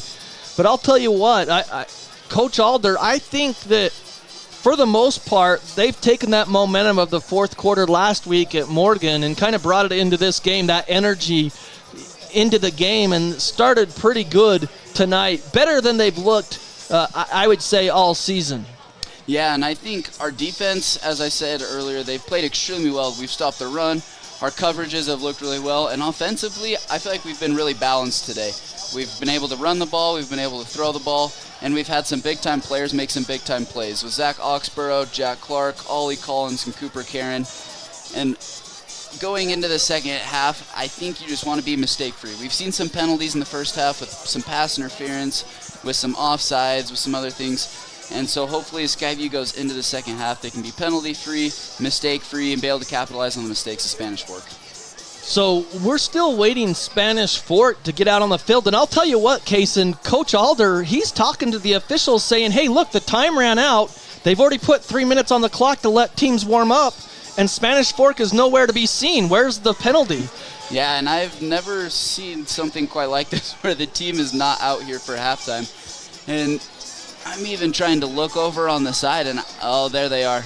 And Spanish Fork's just coming onto the field right now, but I don't know. If I was Coach Alder, I'd be a little angry at the refs right now. Well, he just wanted an explanation, and I mean, Spanish Fork is coming out of the locker room, so we've got one score update, and then we'll take a break. This score brought to you by Great Basin Graphics. Does custom t-shirts, detailed embroidery, and creates graphic designs that will get your business noticed. It's Great Basin Graphics bringing you Skyview Sports here on The Fan, 106.9 FM, 1390 AM. And it's at the half in Hiram. It's 28-7. Mountain Crest leading Logan in that game. So that's your halftime report, and we're going to take a break and come back with the start of the second half. It will be Spanish Fork kicking off to Skyview to start the second half. We'll be back right after this. DD Auto and Salvage is going to pay you the most for junk vehicles. Get rid of your junk vehicles today. Pickup is available. DD Auto and Salvage in Logan. Call 787-1204. That's 787-1204 today. See store for details. Great Basin Graphics does custom t-shirts and creates graphic designs that'll get your business noticed. Amazing colors and designs that seem to jump off the t-shirt. Go to greatbasingraphics.com. Great Basin Graphics, we made you look.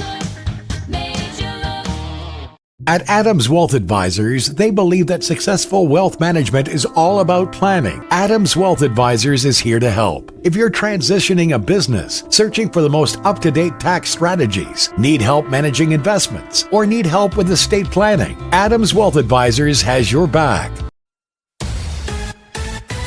Preston Watts Collision and Glass has been your #1 resource for collision repair and auto glass. We specialize in windshield repairs. Competitive prices, call Preston Watts Collision and Glass at 563-3215. We do it right. From day one, right down the street, to present day, all over America, Napa and our nationwide network of parts and exceptional service were built for one mission: to keep your business moving full speed ahead.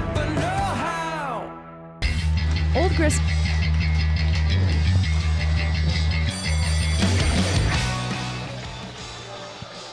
Ten to 10.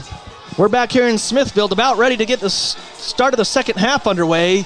Spanish Fork will be kicking off to Skyview. They'll be going right to left on your radio dial, kicking towards Idaho, towards the north end zone, where Lincoln Ballard, and I don't see that, is that Cooper Karen out there, or Rad Sparrow? I think it's usually been Rad Sparrow. Okay, so Rad Sparrow, and we think it's either, we think it's Rad Sparrow, but Lincoln Ballard and Rad back to receive this kickoff. They've had one return tonight. Oh, I think it's Cooper Karen because I can see Rad. Okay, yeah, so it is Cooper Karen. The boots away. It's a dribbler. They're going to pick it up at the 10, the 15, the 20. Makes a move at the 25 across the 25 and taken down. That one was just, and the kicker, he's hitting his knee pads because he didn't get underneath it, and it just hit the turf about the 30 and rolled down. Yeah, and that was just a low line drive right to Lincoln Ballard, and he's able to get about a 27-yard gain on the return. And he was brought down by number 25, Poponatui Sataki, for Spanish Wow, Fork. good work. I was not going to try to pronounce that first name. And I don't know if I pronounced it correctly or not, so I apologize. I bet you did. Two receivers to the left, one to the right. 1st and 10. They turn around, fake the handoff. They throw over the middle. Complete to Oxborough across the 50. He stretches forward. What a play from the 27. Yeah, that was a beautiful read by Jack Clark on the RPO and beautiful route by Zach. He was able to get the corner to turn his head on the slant and ran right up the middle on the catch. 28-yard pass play. Skyview, 1st and 10. They throw it again, and I didn't see, was it tip? Yeah, it looked like they kind of went back to an RPO look, and Zach Oxborough ran a 5-yard hitch on the outside. Jack tried to throw it out to him, but number 5, Lawson Shepard, the D end for Spanish Fork, was able to get his paws in the air and knock the ball down. Yeah, it's from the 27 to the 45 of Spanish Fork, and now it's 2nd and 10 from the 45 after the incomplete. They hand it off up the middle, and that was number 5, Rad Sparrow, up the left side. He got about 3. Yeah, and it looked like he was swallowed up there by number 14, Jackson Beckstead, the middle linebacker for Spanish Fork, for about a 3-yard gain. So Skyview 3rd and 7 now. Clark looks to the sideline. Spanish Fork showing a middle blitz. Now the linebacker backs off. It's 3rd and 7 from the Spanish Fork 42, just underway in the second half. Clark takes it, looking, he throws it complete. That was close. Cooper Karen through contact with the completion or the reception across the 35 to the 33, 9 yards for the first. Yeah, that was a great route by Cooper Karen on a short curl, and it looked like that was almost pass interference as the defender got there a little bit early, but no call on the play. Yeah, twin receivers. The running back leaves the backfield.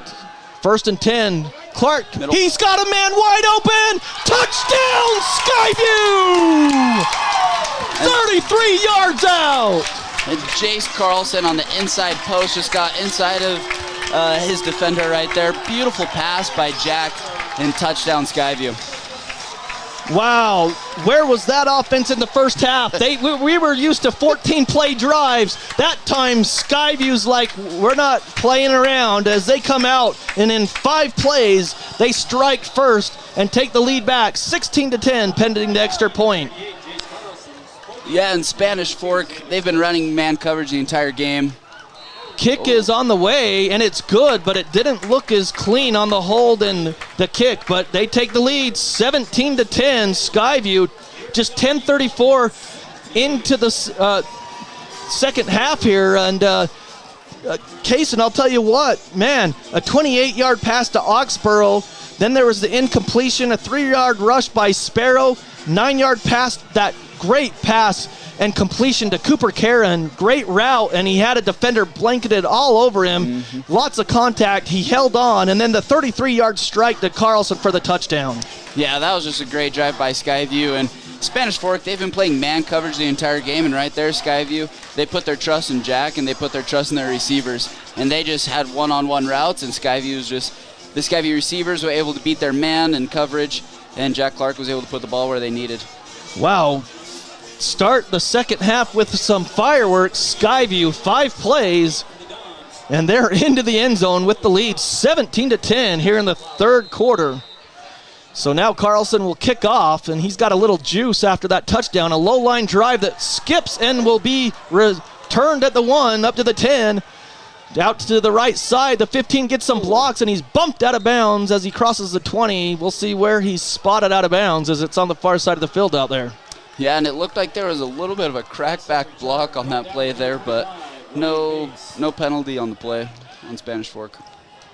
So Spanish Fork will start at about their own 25.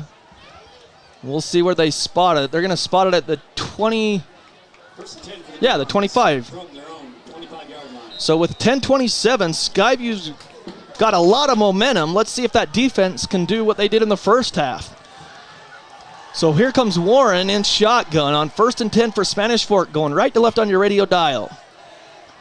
Takes the snap. He's back to pass, looking, and he's hit as he throws. He throws it out there. Incomplete. Clear over the receiver's arms. Incomplete. Yeah, and the Skyview pass rush was able to get home to Warren, and he really had no choice but to just chuck it and pray, and just left it a little bit too far out there for his receiver, number 3, Rhythm Fagan, for Spanish Fork. So Spanish Fork will have 2nd and 10 now.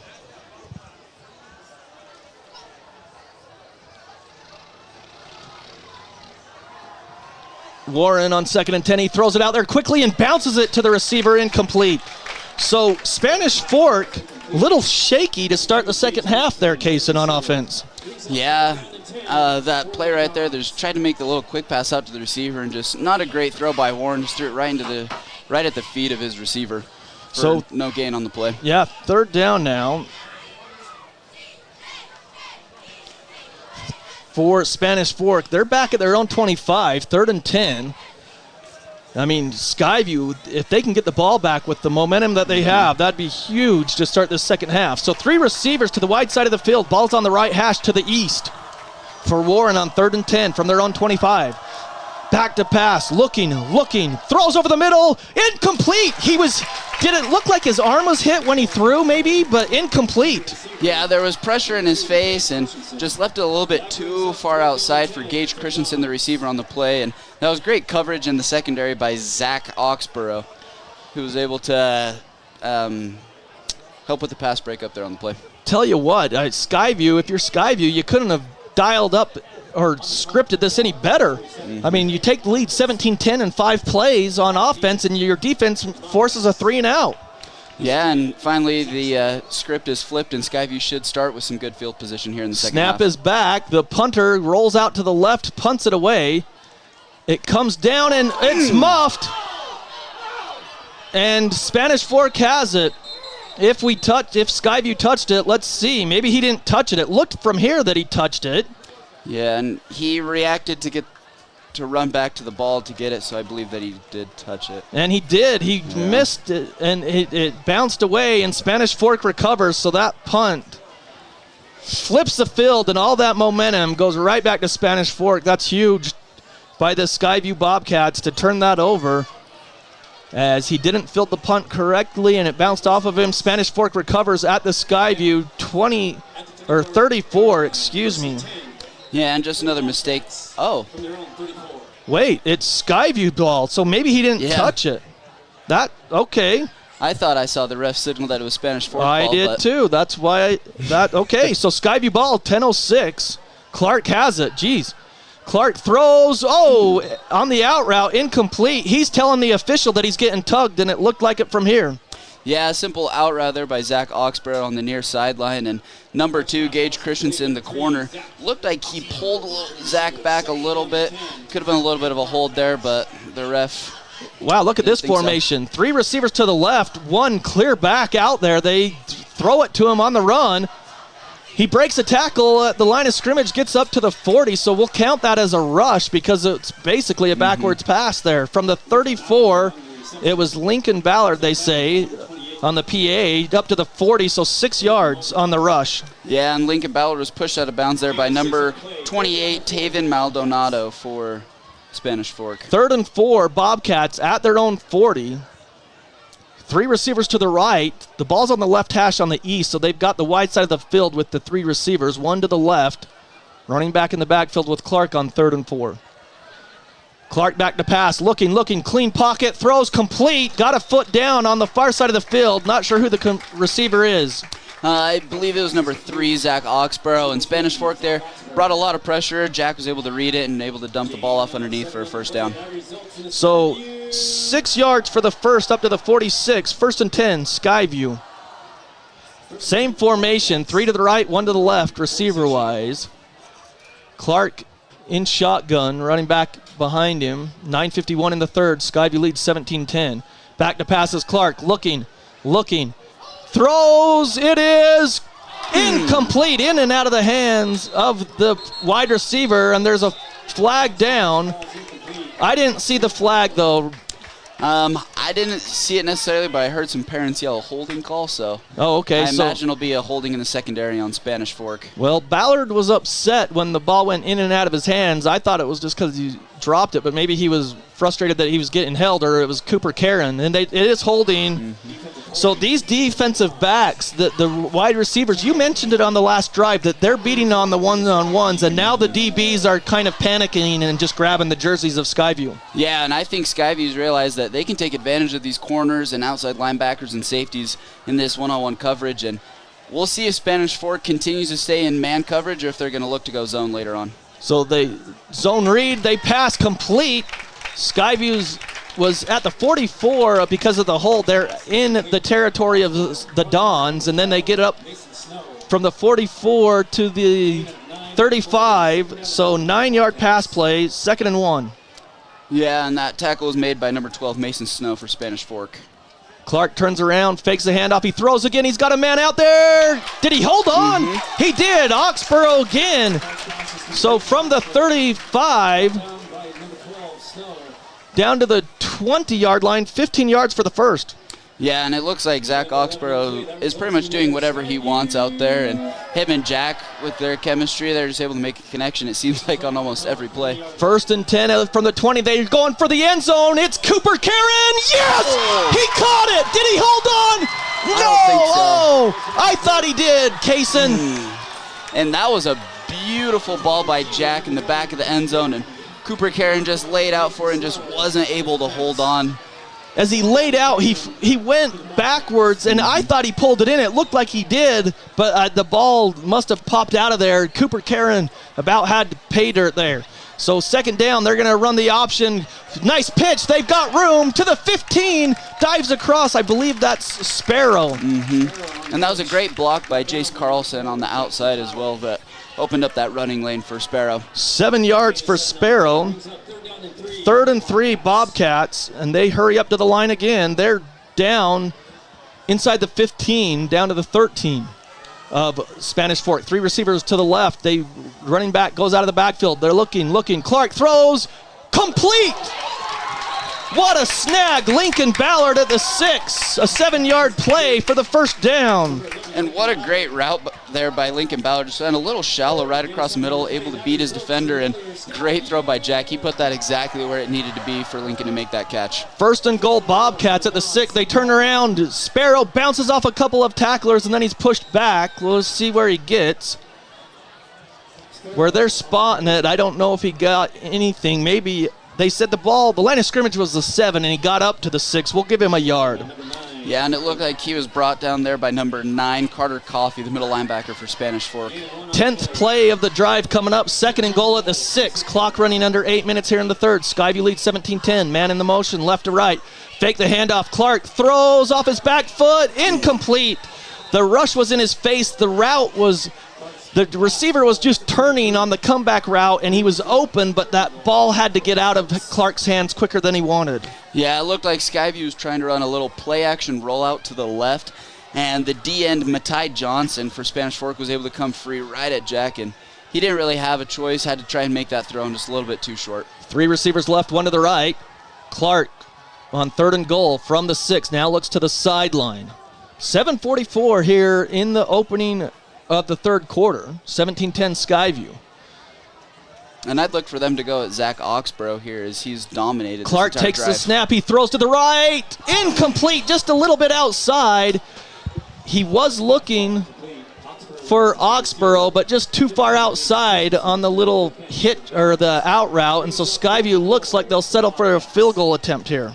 Yeah, and that's the same route that Jack and Zach have connected on about 4 or 5 times this game, but just a little bit too far outside, and that was great coverage by Gage Christensen, the cornerback for Spanish Fork there on the goal line. So Xander Stokes holding. They're spotting it down. This will be about a 24-yard field goal. Snap back, hold down, kick on the way, and Carlson drills. No, incomplete. No good, they say. So the ball was in the middle. He must have pushed it to the left. Yeah, it definitely had the leg for it, but he must have just pushed a little bit to the left. For us, I thought it went right through the middle, but it's pretty hard up here to make that call, but both the refs signaled no good. Yeah, missed field goal from 24 yards out, so that hurts. Skyview got down all the way to the 6. And it looks like the white hat is discussing with the refs something on the play, whether they're discussing the field goal attempt or... Well, now they're bringing in the... But Skyview's defense is on the field, and Spanish Fork's offense is running out on the field. So 1st and 10, Spanish Fork. So from the own 20, so Skyview a great drive, but they can't cash in with 7:39 in the third. They got all the way down to the 6 of Spanish Fork, and then somehow missed the 24-yard field goal. Everything looked perfect on that from here, but down there it obviously went up above the upright and was in no good. So Warren back out there, 1st and 10 for the Dons. They fake the fly sweep. That's not the Warren. That's actually the backup there. 15 or not 19. Caleb 19. Grant, I believe. Yeah, Caleb Grant. He's ran that wildcat is what I call it, but he gained 2 yards. Yeah, and that was the same formation that Spanish Fork, kind of that wildcat formation that you said, John. They kind of ran that down near the goal line in the second quarter, and it doesn't look like they want to throw out of that formation. It's strictly run. Yeah, 2 yards there. So 2nd and 8, clock running at 7:05 here in the third, 17-10 Skyview, and it's Grant in there again. Got a receiver to each side. Grant sends a man in motion. They're going to run the fly sweep this time, getting some blocks, but he tries to get upfield. Skyview strings it out. They just got to make the tackle, and they do back at the 20, a loss of 2. Oh, they're going to say he was to the 21, so a loss of 1. And the fly sweep was actually to quarterback Nixon Warren. So a little bit of a switch up there as the receiver's playing the wildcat, as he's playing the quarterback, and Nixon Warren, the usual quarterback, coming in on motion and collecting that fly sweep. I suppose it gives you something for that's scouting you, a different school that could say, oh, he could still pass, but yeah, it takes a long time on that fly sweep. 3rd and 9 for Spanish Fork from their own 21. 3 receivers to the right. The ball's on the left hash. They've got the 3 receivers on the east side, the wide side of the field.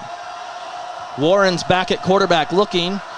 Rushes on. Now he rolls to the left. Now he's going to run. He's up the field to the 25. He gets bumped out of bounds. I think he's got the first. We'll see where they spot him out, though. Yeah, it looks like they're going to give him the first down, and that was a great job by Warren. He was rushed out of the pocket by that Skyview pass rush, was able to keep his eyes downfield, and that Skyview secondary had everybody covered, and he just was able to scramble for the first down.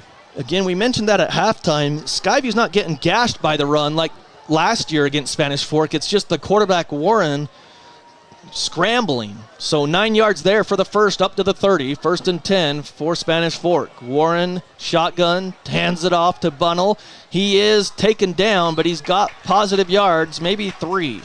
And it looked like that was Andrew Oxborough on the tackle there for about a 2-yard gain. And if he didn't make that tackle, I think that Bunnell had a lot of room to run right up the middle. So 2nd and 7 for the Dons. They're going right to left on your radio dial to the north. 5:38 to play here in the third quarter. 17-10 Skyview with the lead over Spanish Fork.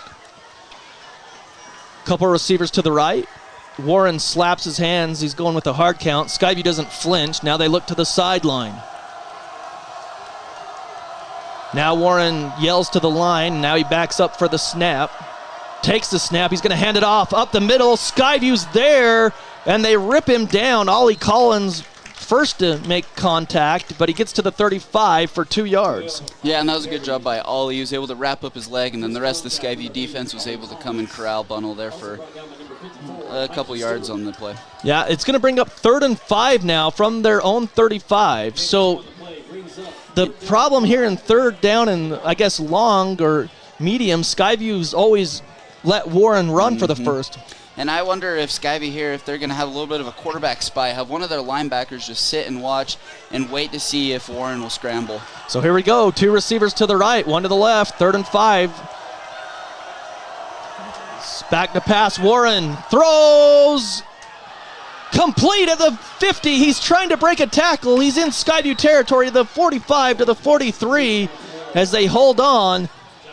So 15, 20, 22 yards on 3rd and 5, and Spanish Fork hurries up to the line. Yeah, and that was a great job by Bunnell. Had a lot of pressure in his face, was able to get the ball to Jackson Cloward, and great tackle by Brett Carling to save the Warren touchdown. back to pass on 1st and 10. He goes down the seam. Oh, incomplete. He had a receiver out there, but he just let him too much. Incomplete by Warren.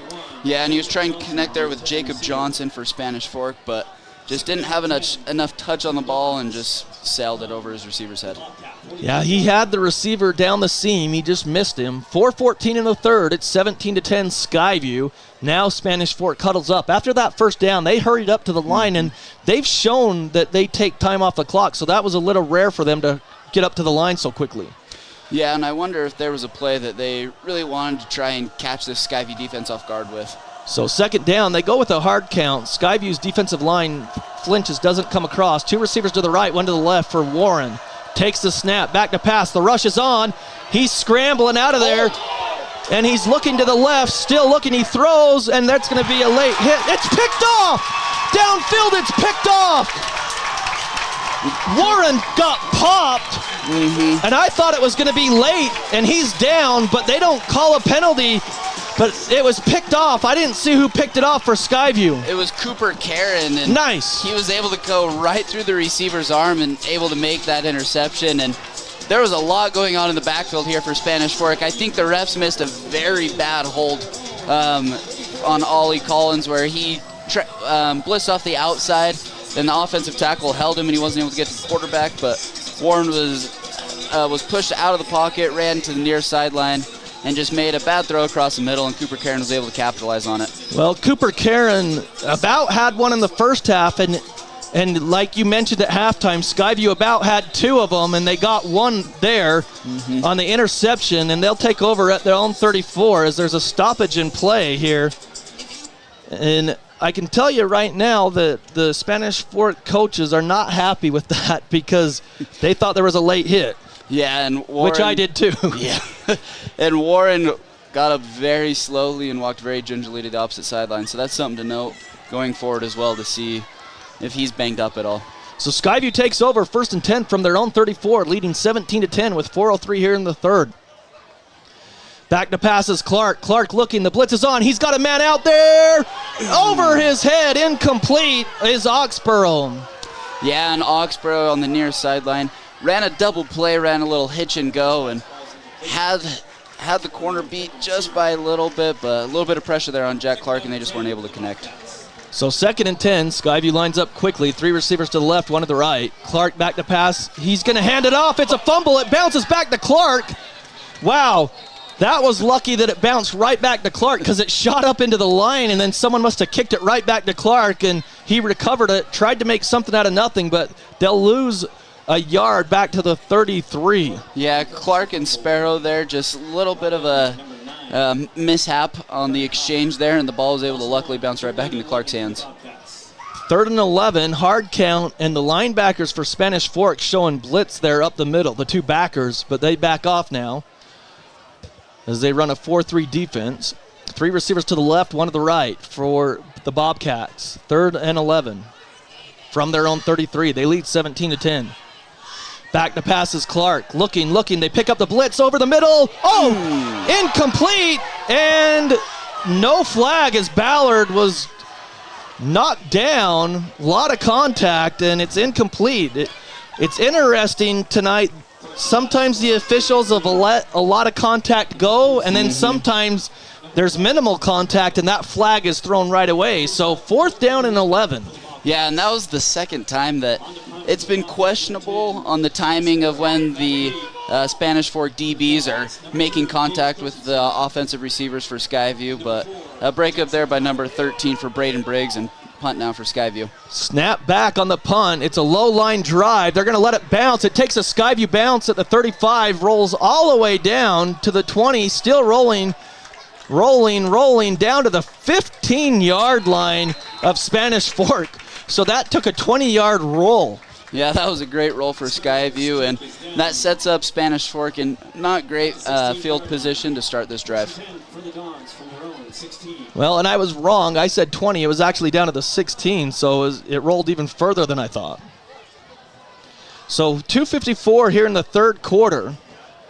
Skyview started off with that great 5-play drive and scored a touchdown. They got a pick from Cooper Karen the last time there, Kaysen, but they couldn't cash in.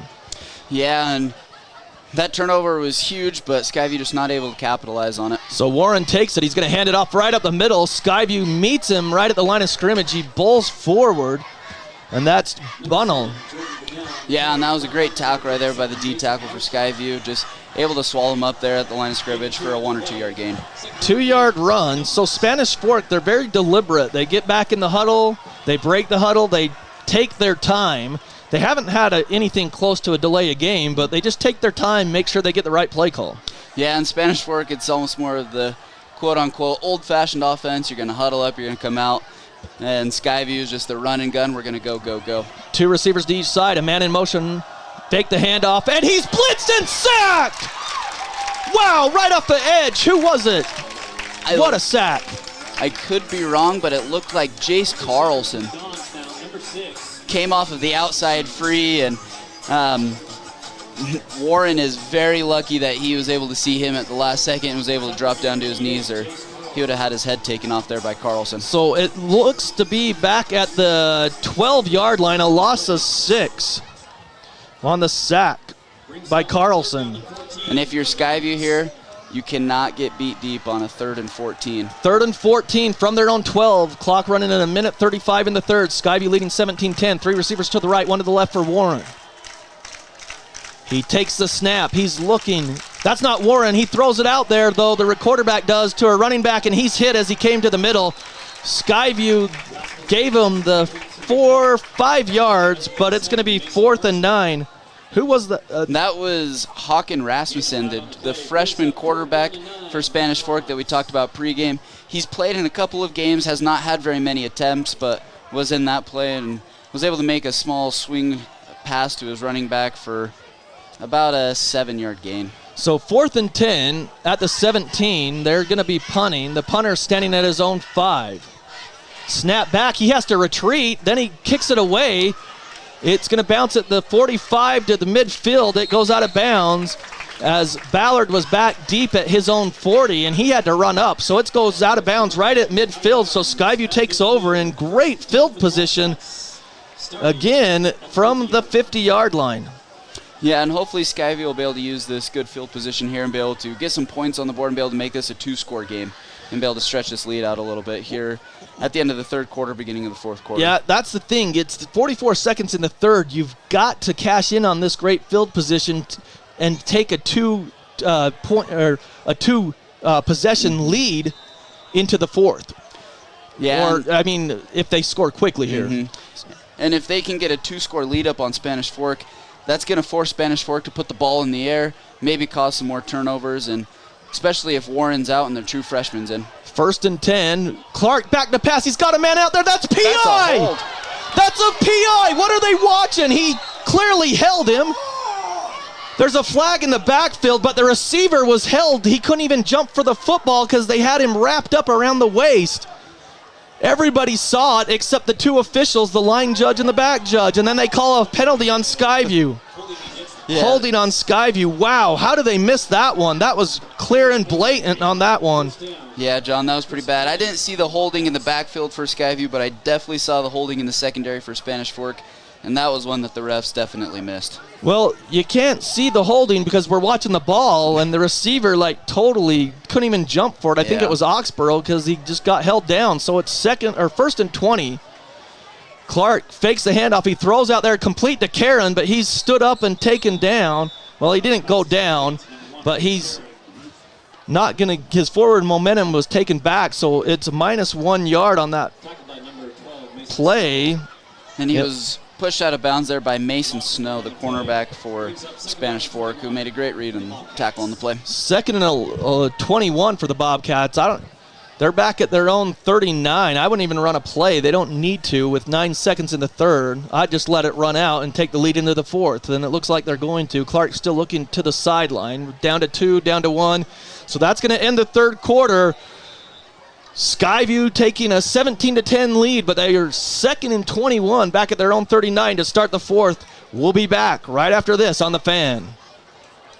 DD Auto and Salvage is going to pay you the most for junk vehicles. Get rid of your junk vehicles today. Pickup is available. DD Auto and Salvage in Logan. Call 787-1204. That's 787-1204 today. See store for details. Great Basin Graphics does custom t-shirts and creates graphic designs that'll get your business noticed. Amazing colors and designs that seem to jump off the t-shirt. Go to greatbasingraphics.com. Great Basin Graphics. We made you look. At Adams Wealth. Start of the fourth quarter, 17-10, Skyview with the lead. And just as you barely heard coming back from break, Adams Wealth Advisors powers your video experience here on CashValleyDaily.com. Start of the fourth quarter, John Newbold, Case, and Carlson here with you. 17-10 Skyview. Shane Larson running the camera for us, and it is 2nd and 21 for Skyview from their own 39. They're going right to left towards the north as the officials are getting lined up because they switched sides of the field. They're going to move that ball to the right hash where it was. And John, while they're setting this up, we have a score update. Green Canyon is leading Pleasant Grove 13-6 with 9:17 left to play. Clark takes it. He's going to roll out. Now he throws. He's got a man wide open, complete to the 45, the 50, the 45. That's Carlson, who gets knocked out of bounds at the 40. He's right at the sticks for a first down. And is there a marker down? There is. It's a hold on Skyview.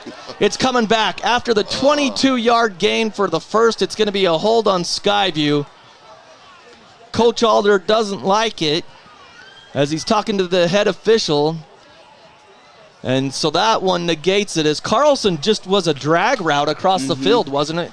Yeah, I can't remember if it was a drag route or an out route, but he caught the ball here on the near sideline, and that was a great throw by Jack, great catch by Jace, and there was a great block downfield by Lincoln Ballard that opened up some running lanes for Jace to get that first down. So now it's 2nd and 21 back at the 29 of Skyview. Now they look to the sideline. A couple receivers to the left, one to the right for Clark. Sparrow in the backfield. But yeah, you're going almost to Preston to get this first down. 2nd and 31. Sparrow leaves the backfield. Clark back to pass. He's got Lott at the time. He throws over the middle. Incomplete as the receiver tried to cut up field. There was contact, but the pass was incomplete. Yeah, and I think that's Zach Oxborough, the intended receiver on the play. And I think he just kind of cut in as Jack thought he was going to cut up and just wasn't able to connect on that play. Skyview started at midfield, and unfortunately they've just gone backwards on this drive. 3rd and 31 from their own 29 with a 17-10 lead here in the fourth quarter, just 15 seconds into the fourth. If Skyview can somehow get this first down, that'd be huge. Sparrow leaves the backfield. Clark throws out to Sparrow. It's complete. He's got to make a man miss. He does, up to the 35, and he's cleaned at the 39-yard line.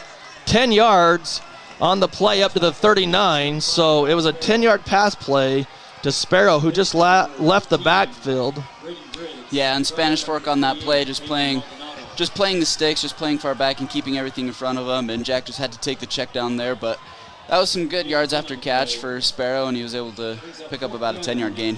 So Christensen and Cloward go back to receive the punt for Spanish Fork. They're standing at their own 30. Sparrow to punt. He gets the ball. He punts it away. This is his best kick. They call for a fair catch, and they have to go back and retreat. They were standing at the 30. They retreat back to the 28. So that's where they'll start. 1st and 10. Spanish Fork will, and they'll trail by 7, 17-10. And John, we have another score update in the Valley as Ridgeline is leading Brighton 34-0 with about 45 seconds left in the third quarter. Les Olson IT brings you that score update, a proud sponsor of Skyview Athletics. Les Olson IT. Ridgeline, the number 1 ranked team in 4A, taking it to 5A Brighton on the road. Warren hands it off to Bunnell. He goes, breaks a couple of tackles. He's still on his feet up to the 35. From the 28, a 7-yard run, and it'll bring up 2nd and 3. And he was brought down there by, I believe, number 57, Mason Marchant on the play there. So 7-yard gain, 2nd and 3, and Spanish Fork, again, they're just huddling up. They're not in hurry-up mode yet. They trail 17-10 here in the 4th. 10:27 left. 2 receivers to the left, 1 to the right for Warren. He turns, he spins it out there quickly on a wide receiver screen. He makes one man miss, and he's across the 40. Great effort by the receiver out there. He's down on the sidelines, but he got the first down across the 40. Yeah, that was a good effort there by Gage Christensen, the receiver for Spanish Fork. Was able to make a few guys miss on that Skyview defense and able to get the first down. Well, they marked him at the 40. It looked like he got to the 42, but 5 yards for the first. First and 10 from their own 40-yard line. So it's at the 40-yard line, their own 40. 1st and 10, 17-10 Skyview. 10:16 left. He got out of bounds to stop the clock. Plenty of time left in this game. 2 receivers to each side for Warren on 1st and 10. Now the man in motion left to right. Warren hands it off to Bunnell up the middle. He runs into his own man, the offensive lineman, and then he's pushed back. Maybe he got a yard there. Yeah, he ran right in the back of his offensive guard, and the front 3 for Skyview was just able to push back that offensive line for Spanish Fork and able to just block up or clog up every hole. Again, this is a Spanish Fork team. They're not a great passing team. The quarterback only had 250 yards passing on the season through 2 games. So they want to be the run first to set up their play action pass, but the run game hasn't really got going either. 2 receivers to one side, 1 to the right. Warren on 2nd and 9.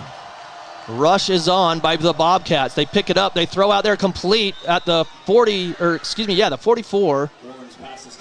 So a 3-yard gain, or are they going to give him the 45? So that'd be 4 yards there to the 45. Yeah, and just a quick pass from Warren out there to number 4, Jackson Cloud for Spanish Fork, and he's pushed out of bounds by number 0, Andrew Oxborough for Skyview. So 3rd and 5 from their own 45, 9:27 left. Skyview leading 17-10. Trying to pick up their first win of the season. Spanish Fork 1-1 on the season. 2 receivers left, 1 to the right. 3rd and 5, Warren back to pass. Blitz is on. He steps up and he got rid of it, but only a yard gain. I didn't even see him get rid of the ball. I thought he was sacked. Yeah, that was a great play by Warren. They ran a little receiver screen. The lineman leaked out to go block the linebackers in the secondary. That Skyview pass rush ran right at Warren. He was able to slip up and make the throw to his receiver for a gain on the play. He only gained 1 up to the 46. So 4th and 4 with 9 minutes to play, and they look like they're going to punt. So Ballard goes back deep at his own 19. Skyview, you don't want to jump in this situation on 4th and 4. Waiting for the snap is the punter. They send a man in motion. The snap is back. He goes and he punts it away. It's a high one. It bounces in front of Ballard. He comes up to make it, and he gets knocked down. Wow.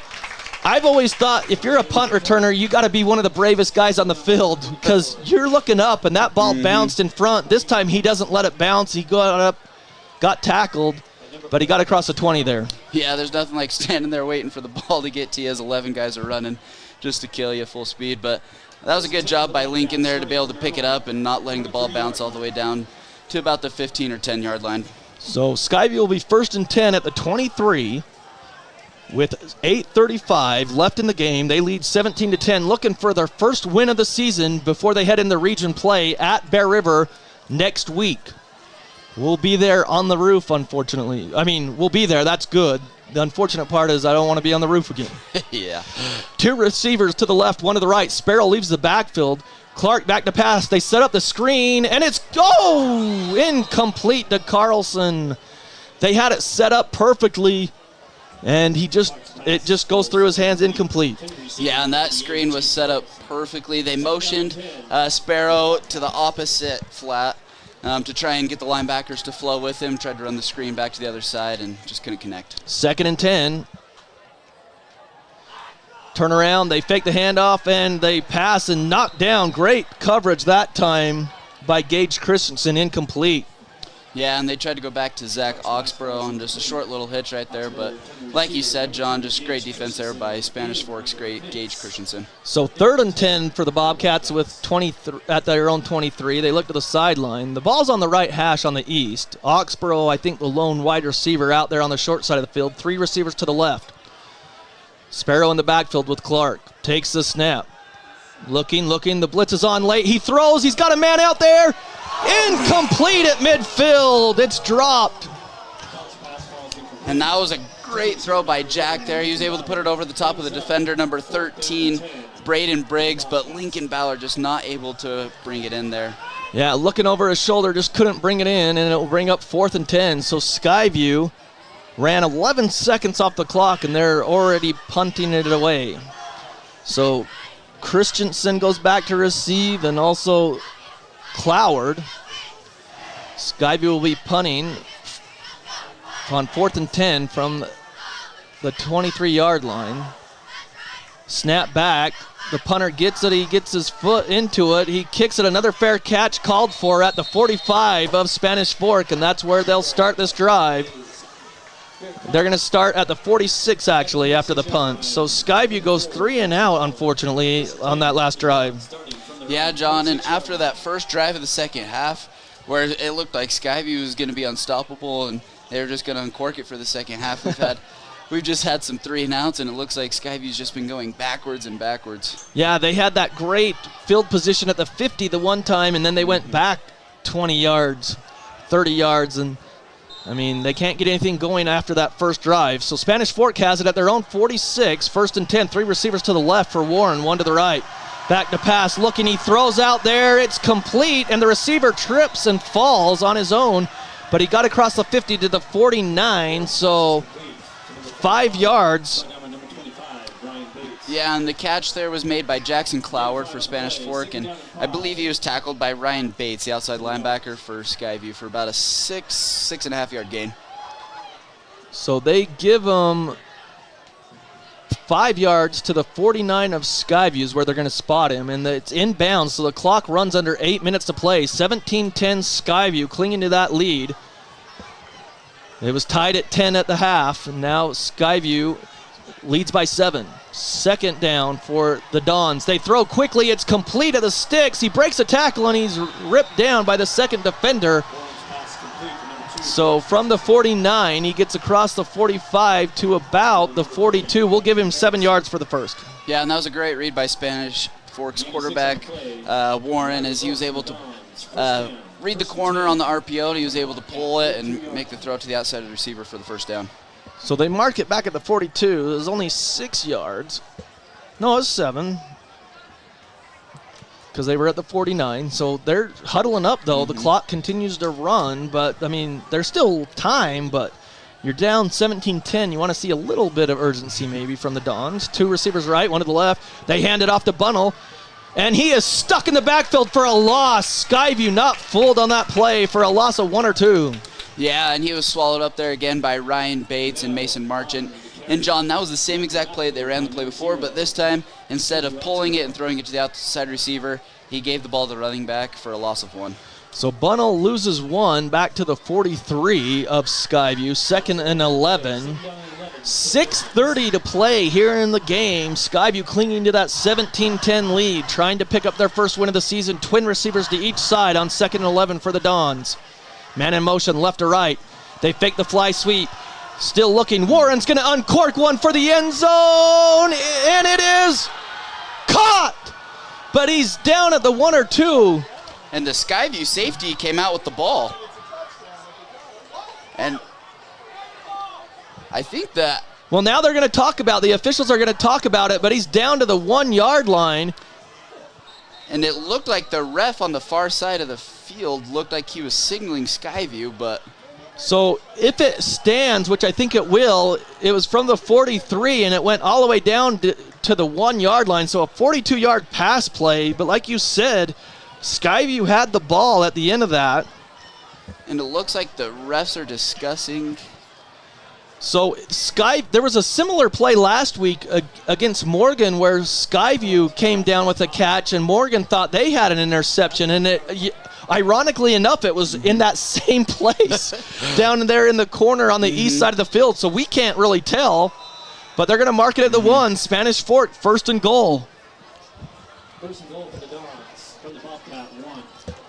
So 1st and goal at the 1. 6:14 to play as the receiver went off. He needed help off as he was injured in the end zone. So they start the clock. Turnaround handoff up the middle, and he's in from 1 yard out, and it's 17-16. Bunnell gets into the end zone, and pending the extra point, they can tie it up after the 1 yard plunge. Yeah, and the Dons there just went in an I formation and just turned to hand it there to Bunnell, and they were just able to block that Skyview defensive line down on the left side, and Bunnell's able to go right into the end zone. So with 6:06 left, Skyview leads by 1, pending this extra point. And Spanish Fork might keep the offense out there, Kaysen. They're talking about it. They might go for 2 here with 6 minutes to play. This could get exciting. I think they're keeping the offense out there. Yeah. Nope. After the discussion, they've got their place kicker out there. So here we go, 6:06, 17-16, extra point. Snap back, hold down, kick on the way. It is good, and we're all tied up. So after all that discussion, they decide to kick the extra point, and we're all tied up. With 6:06 left to play, we'll take a break and come back right after this on The Fan. DD Auto and Salvage is going to pay you the most for junk vehicles. Get rid of your junk vehicles today. Pickup is available. DD Auto and Salvage in Logan. Call 787-1204. That's 787-1204 today. See store for details. Great Basin Graphics does custom t-shirts and creates graphic designs that'll get your business noticed. Amazing colors and designs that seem to jump off the t-shirt. Go to greatbasingraphics.com. Great Basin Graphics. We made you look. Welcome back to Skyview High School. Spanish Fork ties it up on a 40, what was it, it was a 1 yard TD rush, but it was a 42-yard pass to get him on 1st and goal, and so they're kicking off to Skyview. 17-17, 6:06 left to play. They get the kick away. It's deep, but it's returnable at the 1. Up to the 5, the 10, 15. He's got some room, 25, 30, down the sideline, 35, cuts back inside to the 40. He's still on his feet, 45, and taken down. What a return by Lincoln Ballard. And wow, John, what a great return by Lincoln Ballard. And great blocking by the Skyview return team. And he was able to run up the right sideline, tried to cut back across the field, and number 31, Jacob Cloward for Spanish Fork was able to make a touchdown-saving tackle near midfield. They're gonna spot it at the 47.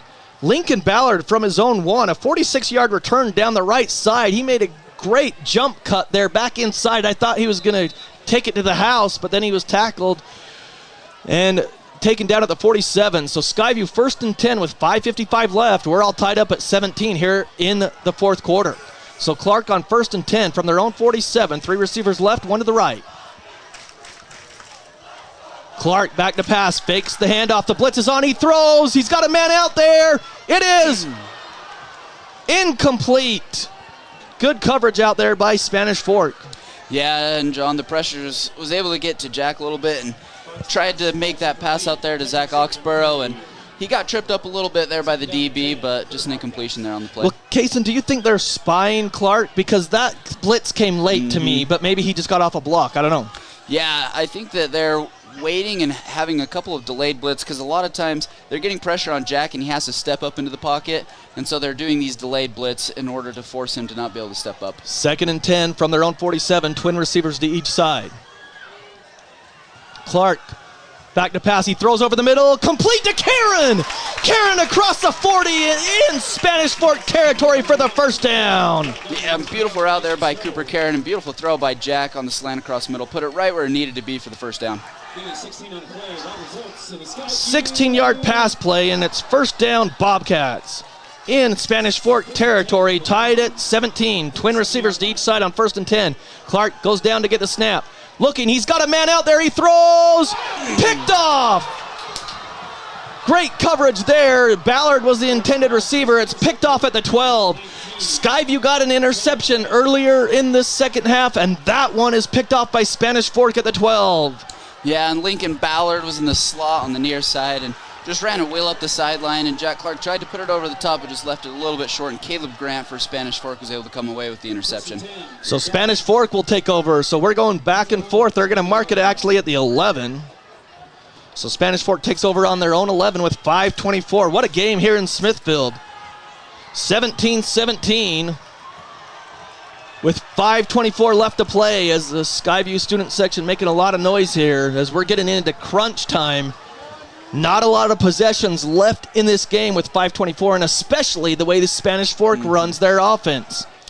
So 2 receivers to the right, 1 to the left from their own 11. Warren sends a man in motion.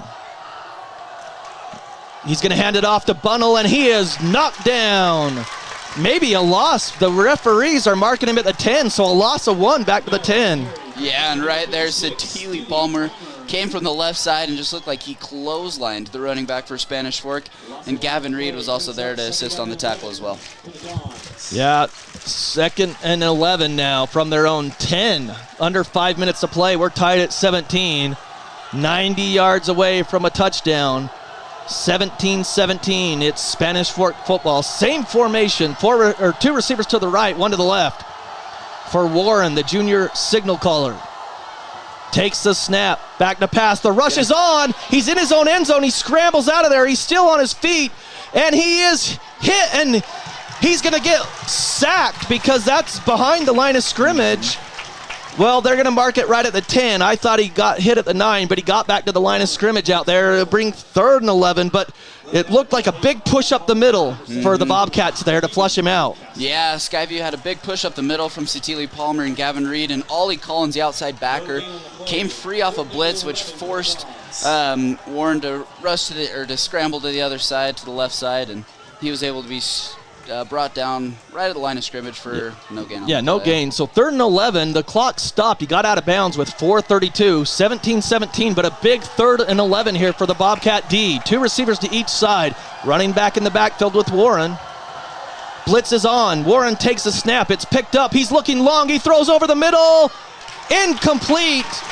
I'm not seeing a flag, but it is darker now in my eyes. I did go in for an eye exam this week, and they said my vision was the same. I thought it got worse. Incomplete. It forces a 4th down and 11. Great job by that interior line of the defense that time to knock them backwards and force a 3rd and long. Yeah, that was a great job by the D-line. Every single play they were able to get pressure, whether it was a pass or whether it was a run, and that was a great job by the Skyview secondary there. I think, I could be wrong, John, but I think that was the same exact play that they ran on that 42-yard pass, but this time the corner and safety are able to stay over the top for the incompletion. They get the punt away. Ballard at the 45 called a fair catch in the Spanish Fork territory. Now Skyview, you had it at midfield last time, you went backwards. This time in crunch time, you're at their 45. You've got to cash in and take the lead with 4:22 here. Yeah, and Skyview here, you want to run a 4-minute offense. You don't necessarily want to go fast, but you want to waste time on the clock, and you want to end up with points on the board, whether it's a field goal as time expires or a touchdown. That way you don't leave Spanish Fork with any time on the clock. And they're very deliberate on offense, Spanish Fork is, and so, yeah, like we mentioned, they'd have to force the tempo there. So 3 receivers left for 1st down. They run that pitch play. Clark keeps it. That's a smart play by Clark because he's pitched it every time they've ran that play. That time the middle opened up, and he gets from the 45 across the 40 for about 6 or 7. They're going to mark him for 6 yards. Yeah, and you could see the linebacker. He recognized the play, the option play, ran to the outside. Jack was able to read it and cut up on the inside for a nice gain. 2nd down and 4. Clark takes it. He's going to hand it off to Sparrow right side, and nothing doing that time. He's pushed back. He got back to the line of scrimmage, I believe. Maybe a loss to the 40. We'll see where they spot it. Yeah, a loss of 1. It'll be 3rd and 5. Yeah, and Sparrow really had nowhere to go right there. The D-line for Spanish Fork did a good job of just clogging up that line of scrimmage, and he tried to bounce it out, but to no avail. 17-17, clock running at 3:30. Skyview at the Spanish Fork 40 with 3rd and 10. 3 receivers to the right, 1 to the left. 3 to the left, 1 to the right. They look to the sideline. Huge 3rd down and 5 here. Skyview trying to keep this drive alive. Tied at 17. They're at the Spanish Fork 40. Sparrow leaves the backfield. Rushes on. Clark steps up. He's going to run to the 40, 35. First down, and he runs out of bounds.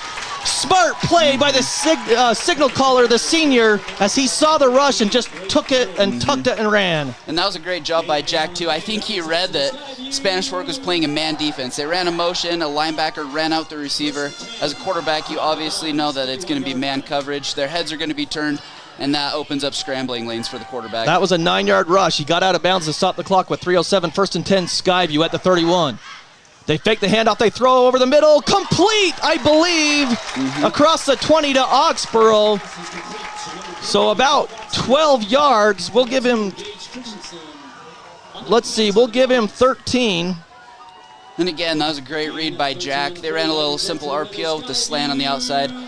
Pulled it out of the breadbasket of the running back and was able to make a perfect throw to Zach for a gain of about 11 or 12. So 1st and 10 from the 18-yard line of Spanish Fork. Clock running at 2:45, tied at 17. 2 receivers left, 1 to the right.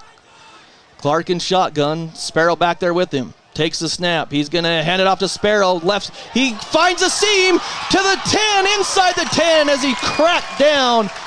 But he's down to the 9, I believe. Are they going to give him the first? And a timeout on the play by Spanish Fork. They call a timeout. Coach Smith wants to talk it over. They get to the 8, so 10 yards for Sparrow for the first. So 3 plays in a row of 9 yards for a first by Clark rushing. 13-yard pass to Oxborough for a first. And then a 10-yard rush by Sparrow for a first down as well. Yeah, and that was a great job by that Skyview O-line. There's a couple of huge holes. Sparrow's able to go through one right line of scrimmage, able to bounce his run out to the outside for a nice gain. Well, I got to ask you, Kaysen, it's 1st and goal at the 8 for Skyview, tied at 17, 2:31. Coach Dustin Smith called the timeout. I wonder if he's going to say, hey, let them score so we have time on the clock with 2 timeouts. Do you think that it could be that, or he just needed to give his defense a rest? Yeah, I think that is, he definitely could be doing that, saying, hey, let them score, we'll save our 2 timeouts, and we'll send our offense back out there to try and tie this up and go into overtime. Or he's using those timeouts to simply just try and stop the clock. I'm not sure. I guess we'll see what happens on this play, but if you're Skyview, you want to stay inbounds, you want that clock to run, and you want to make sure that you do not fumble the ball, hold the ball with 2 hands, and don't make any stupid penalties. So here we go. 2 receivers right, 1 to the left. Clark on 1st and goal at the 8 takes it. He's going to hand it off to Sparrow right side. He is taken and pulled back. We'll see where they give him. And a timeout. Wow, interesting. Coach Smith calls the timeout again. He's going to use that. And while we have the timeout, we've got a couple of score updates. These scores brought to you by DD Auto and Salvage. One game's a final. That's Ridgeline. As Ridgeline just crushes 5A Brighton, 41-0 down at Brighton. And then Green Canyon with 40 seconds left. Pleasant Grove scored to make it 13-12, but Green Canyon blocks the extra point. So they're looking for their first victory. They might have it. And Mountain Crest all over Logan. Start of the 4th, 42-7 over Logan. Mountain Crest leads. So we'll see. Sparrow on that play, no gain is what they gave him. So he's at the 8. 2nd and goal at the 8, Kaysen. If you're Skyview, with 2:23 left to play, tied at 17, you don't want to give him back, like with time on the clock, but I would just say go ahead and score. Let's get the points on the board first. Clark takes it, and a flag comes flying at the start. It's a false start on Skyview. And that's the one thing that you can't do, John. You can't have penalties that'll push you back. Because right now it looked like they were about on the 7-yard line. You run the ball a few times, you have a really good chance of scoring, and you have time ticking off of the clock. Now with that penalty, it pushes you back. It makes it a little bit more difficult to just run the ball.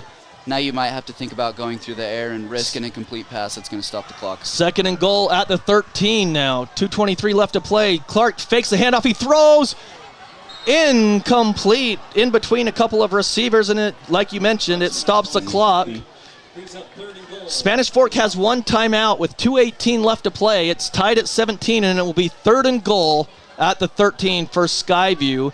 3rd and goal. Yeah, John, and that, like we said, it stops the clock, but it also saves a timeout for Spanish Fork that they would have had to use. 2 receivers to each side. Clark looks to the sideline after a hard count. So the ball's more to, it's in between the hash, but it's more to the right hash to the east. The wide side of the field is to the left. Twin receivers to each side. Sparrow in the backfield with Clark. 3rd and goal from the 13. Sparrow leaves. Clark all alone. He takes the snap. He throws over the middle. Oh, he had a receiver wide open, and it goes in and out of his hands. Diving effort, but it's incomplete. It will bring up 4th down as Clark kind of frustrated as he comes to the sideline. I don't know if he's frustrated with the receiver or if he's frustrated with himself just putting it a little too far out there. Yeah, and as a quarterback, you're just going to be frustrated in general that you didn't come out with the expectation that you wanted of a touchdown. But that was a great read there by Jack. They motioned the running back into the flat. Linebacker went with him. They blitzed the other linebackers. Middle was wide open. Threw the slant across the middle. Just wasn't able to connect. So a field goal attempt of 30 yards coming up. Snap back, hold down, kick on the way, 30-yarder. It looks good from here, and it is. So with 2:10, Skyview, they wanted 7, but they'll have to settle for 3. The 30-yard field goal by Carlson is good, and it's 20-17 Skyview with 2:10 left. We'll take a short break and be back right after this. DD Auto and Salvage is going to pay you the most for junk vehicles. Get rid of your junk vehicles today. Pickup is available. DD Auto and Salvage in Logan. Call 787-1204. That's 787-1204 today. See store for details. Great Basin Graphics does custom t-shirts and creates graphic designs that'll get your business noticed. Amazing colors and designs that seem to jump off the t-shirt. Go to greatbasingraphics.com. Great Basin Graphics. We make 20-17, Skyview leads with 2:10. We're here for an exciting finish here on the Fan. 106.9 FM, 1390 AM. John Newbold, Kason Carlson with you.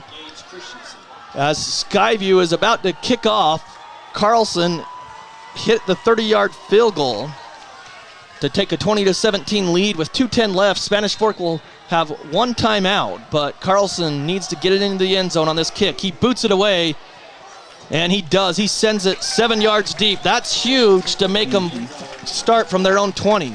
Yeah, that's a great kick right there by Jace Carlson. And here's Skyview defense as you go out. There's 2:10 left on the clock. Spanish Fork has 1 timeout. You want to tackle the offensive players inbounds. You don't want to let them get out of bounds. You want to force Spanish Fork to use their remaining timeout and just keep everything in front of you and just tackle. Well, here we go. Expecting a great finish here in Smithfield. Skyview leading 20-17. It'll be Spanish Fork 1st and 10 from their own 20. But we said they're going to have to go into their 2-minute offense because they've been pretty deliberate this whole game. But let's see what happens. Here's Warren. You've got a couple receivers to the right, 1 to the left. For Warren in shotgun. 1st and 10. He takes a snap. It's a low snap. He goes down and gets it. He throws. He's got a man out there. Incomplete. Great coverage out there. And John, that's not Warren. They have number 6, their freshman out there, Hawken Rasmussen. I didn't notice it until he threw the ball, and I saw it was a right-handed quarterback. Well, when it's dark out here, those 6 and 8s look the same. You can't see any numbers, but so it could be Rasmussen. Like you mentioned, it was a right-handed quarterback, so it was definitely Rasmussen. And he went deep. Great coverage out there for Skyview. Incomplete. 2nd and 10. We'll see if it's Warren or I'm not going to be able to tell a 6 and an 8, but I think it's Rasmussen back there. It is Rasmussen as well. So 2 receivers to the left, 1 to the right for Rasmussen. He's back to pass, looking, still looking. Now he's going to throw it. Incomplete. It's kind of interesting. If Warren's not hurt, why do you put a freshman quarterback out there that hasn't been in this position? Yeah, I don't know. He hasn't really played all game. He's had a couple of pass attempts earlier in the game, but it just doesn't make sense to put a freshman quarterback out there when you're down by 3 on a 2-minute drill. Well, and then he rolled out to the left, got happy feet, because that pass wasn't near anybody. But when he set his feet, you could see it was right on target. So with 2 minutes to play, 3rd and 10 from their own 20. Spanish Fork trailing 20-17. Skyview defense coming up big so far. Rasmussen. It looks, I think Warren's back Warren out there. back in. Good crime name. They got 2 us receivers jumping around. right, 1 to the left. Man leaves the backfield there, 2 to each side. Back to pass. The blitz is on. Warren escapes. He's still looking. Throws. Caught. Up at the 36-yard line. Went right to the turf to get it. They're going to give him the 37. 17 yards for a first down. Warren could have ran for it, but he passed the ball. Yeah, and that was a great throw there by Warren. Great catch there by Jackson Cloward for the first down. So 1st and 10 at the 37. Clock running at 1:37. They trail by 3. Back to pass is Warren. He's going to uncork one down the middle. It's bounced off the receiver's hands. 2 Skyview defenders there. Incomplete. I was on the tip drill thinking it could have been picked off.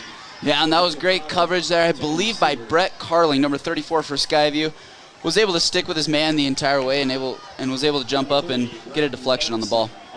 So their field goal kicker, his long is 33 yards on the season so far. 2nd and 10 from their own 37. 1:30 left. 1 timeout for Spanish Fork. Skyview has 3, and Skyview leads by 3, 20-17. Crowd making noise here on 2nd and 10. From their own 37. Warren. 2 receivers right, 1 to the left. Now he yells to those 2 receivers into the line. And a flag comes out, delay a game. So this is going to push them back. They weren't sure what the play was, and then the play got out there late by Warren. Yeah, it just looked like there was some confusion on the play there by Spanish Fork as some offensive linemen were turning their heads to ask some questions to Warren. Some receivers looked like they didn't know what routes they were running, and Warren trying to explain to everybody, just not be able to get the play off on time. And the thing is, whether it was because the play didn't come out quick enough or what, the student section thinks it was because of them making noise, and so they're going to get louder on this play. And the coaching staff, I don't know if they're mad at the officials because they're talking to the back judge like maybe they didn't think that it should have been, but it's 2nd and 15 back at their own 32 for Warren. 2 receivers right, 1 to the left. Snap back, he's going to run. He's up to the 35, and he's ripped down as he gets back to the original line of scrimmage. Clock will run. So he got 6 yards. It'll bring up 3rd and 9. Yeah, John, and I don't really understand that play there. Kind of looked like they went with just a little bit of a quarterback sweep, but got tackled and bound. Clock's running. Just clock down to 107. 3rd and 9. Back for Warren. Back to pass. He throws. Incomplete with 1:03 left. And it looked like the receiver, he kind of ran a deep out, just didn't get his head around in time, and looked like the ball just went right past his hands and knees. So this could be the ball game. 4th and 9 from the 38 of their Spanish Fork 38. Skyview leads by 3, 20-17 with 1:03 left. As the Skyview Bobcat fans up to their feet making noise. The play's coming from the sideline. They're still back in the huddle. 4th and 9. Here we go. 4th and 9 from their own 38. They break the huddle. They've got a couple receivers to each side for Warren. Man in motion, right to left. Snap back to Warren. He's pressured. He steps up. He throws. Complete across the 50. First down, and the game's going to continue with 57 seconds. Yeah, and that was a great job by Warren there. Satili Palmer had some pressure off the left side. He's able to feel it, step up in the pocket, and make a great throw to Gage Christensen for the first down. 13 yards to the 48 of Skyview. 1st and 10. Clock is running down to 47 seconds. They have a timeout. Warren back to pass. Rushes on. He steps up, and he's sacked! And a flag comes out. Late hit. They're going to call a late hit, and that's from the line judge on the Spanish Fork sideline. So give the sideline of Spanish Fork credit for that foul right there. Yeah, you could just see the entire Spanish Fork sideline erupted at the end of that play, and we'll wait to see what the refs have to say. So it's a 4-yard sack, but it's going to be a dead ball foul. Face mask. Oh, face mask. And I did think that Satili Palmer, when he kind of wrapped up Warren, it did look like he did get a little piece of his arm or hand on that face mask. So as he brought him down. 15 yards on Skyview. Wow. So they took it from the line of scrimmage. It shouldn't be from the line of scrimmage. The previous one, it should be from the sack. Yeah. But they're taking it from the 48 of Skyview. That needs to be changed because he was sacked. It's a dead ball play. But anyways, it takes him up to the 33-yard line. So with 37 seconds and 1 timeout, it's 20-17 Skyview. 1st and 10 for Spanish Fork from the 33 of Skyview. They send a man in motion, right to left. Takes the snap. Warren back to pass. The rush is on. A flag comes out. Illegal motion. Illegal motion on Spanish Fork. So Spanish Fork will go back 5 yards. Wow. It looks like it was a false start. I thought it was illegal motion. They motioned the receiver. I thought he turned up too quick, but the ref signaled a false start on Spanish Fork. Well, either way, 5-yard penalty takes them back 5 yards, and that's big because they need a field goal to tie. So 5 yards back from the 33 will take it back to the 38. And John, as you said earlier, the long for this kicker is 33 on the season. And so you need to get down to about the 20. Well, I guess 25 really, or 25. So 27. So they're back at the 38, their own Skyview 38 with 37 seconds to go. 20-17. Skyview leads. 1st and 15. 1st and 15 for Spanish Fork from their own 30, or from the Skyview 38, excuse me. Snap back. Warren back to pass. Rush comes late. Throw complete. Keep him in bounds. He breaks a tackle and he gets out of bounds at the 25.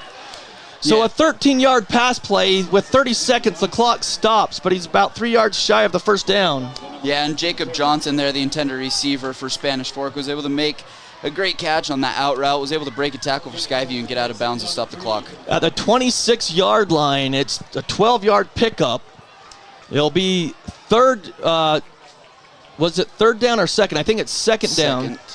So second and about 3 or 4, 26-yard line. They got to get to about the 23, but they're probably pretty close to field goal range right now. 3 receivers to the left, 1 to the right. Skyview clings to the 20-17 lead. Warren takes the snap. He throws. Incomplete. He bobbled it. No, he bobbled it. They say he got a foot down, but he bobbled it out of bounds when he got control, but it's going to be complete. The official must not have seen him bobble it, but it's a first down at the 20. Yeah, and Gage Christensen, the receiver there for Spanish Fork, on a short little 5-yard hitch route, just bobbled out of bounds, but I guess the ref must have thought he had control by the time he went out of bounds. With 26 seconds and 1 timeout, they could easily win this game with a touchdown. They're close enough. 20-17, Skyview clings to the lead. 3 receivers left, 1 to the right. Looks like we're on one-on-one coverage at the top end. Warren looking to pass. The blitz is on. They pick it up. He throws outside, incomplete. He threw it inside. The wide receiver went outside. Yeah, it looked like Skyview, they were just man up across the board there, one-on-one. They brought pressure on the quarterback, and Warren just kind of put it over the top as his receiver kind of went to the out. Yeah, he was on the right hash, and Warren threw it clear across the field to the left side, incomplete. 21.8 on the clock. Skyview's clinging to that lead, 20-17, going to the south end zone. It's 2nd and 10 from the 20-yard line. The long for the kicker is a 33-yarder, so in his range. 2 receivers to the left, 1 to the right for Warren on 2nd and 10. 21.8 left. Back to pass, looking. He throws. He's got a man. Incomplete. Not even close. Not even close, and great coverage right there. I think Cooper Karen was in the area. Yeah, that was a great job by Cooper Karen on the defense, and I'll be honest, I think that's a great play by the Spanish Fork quarterback as well. He turned and looked, saw that his receiver wasn't open, just put the ball out of bounds, made sure that he couldn't get a turnover and stop the clock. So 3rd and 10. Suspense in Smithfield. 18.3 on the clock. 20-17. Skyview leads. Spanish Fork at the 26, or they're at the 20-yard line. If Skyview can hold them here on 3rd and 10, they probably force a field goal. And John, I could see them doing a simple run here to try and just straighten up the field goal for their kicker. Warren back to pass. The rush is on. He throws to the left side. Incomplete. The receiver was open in the end zone. He threw it too high. Oh, Wow. my goodness. Wow. Number 2, great. Gage Christensen ran a deep out, was right in the inside of the end zone, wide open, and Warren just put too much on it. Wow, Warren, they picked up the blitz. 2 Skyview defenders got tripped up as they came through the line. It's 4th and 10. Oh, holding on Skyview. There's a flag out there. They call holding on Skyview. I didn't see the flag. I didn't see the flag either. So that gives them a first down to the 10 with 12.9 seconds. It depends where the flag was, but I think it will go from the line of scrimmage down to the 10. 1st and 10. So it's 1st and goal at the 10-yard line for Spanish Fork with 12.9. And John, Spanish Fork still has their 1 timeout, so they still have 1 or maybe 2 more plays where they could try and crack it a touchdown to win this. So here we go. 1st and goal at the 10 to the south end zone. 12.9 on the clock. Skyview leads by 3, but Spanish Fork 1st and goal at the 10. Back to pass. Warren still rolling out. He throws. Picked off. It's picked off. He tried to throw it away, and Skyview picks it off. Who was it? I couldn't tell. It looked like number 0, Andrew Oxborough. I could be wrong. But Andrew Warren rolls out to the left, just tries to make a nice, simple little pass to number 21, Jacob Johnson. Goes right through his hands. And Andrew Oxborough, I believe, made the interception on the play. Just falls right into his hands as he keeps his feet in bounds. Wow. What a play. It was on the far side of the field. Couldn't even see it. But you saw it right away. It is Skyview with the interception, and they'll seal the deal with the victory. Can you see what number that is? I can't. He's getting all the accolades on the sideline. If he can turn around, maybe we'll be able to. He still won't turn. It might be number 6, Camden Crawford, but we won't be able to tell until he turns around. He's not going to turn around. He's too pumped up. He's stoked about that game-sealing interception. It is number 8.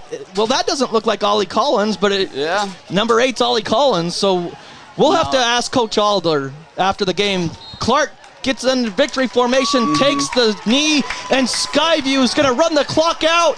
And Skyview's got their first victory of the season. It wasn't the way that they wanted to finish. I mean, you want the interception, but man, they're at the end of the game. 1st and goal at the 10 for Spanish Fork.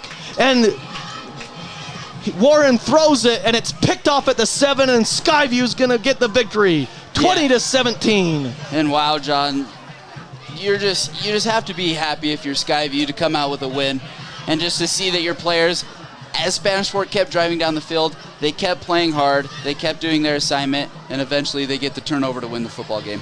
So Skyview with the victory, 20-17. We'll stay tuned for our post-game show. We'll talk to Coach Alder. We'll see if he brings up a player or two. We'll have our final thoughts as well as our Old Grist Mill bread and butter play of the game. Stay tuned for that. That's all coming up next, right here on The Fan.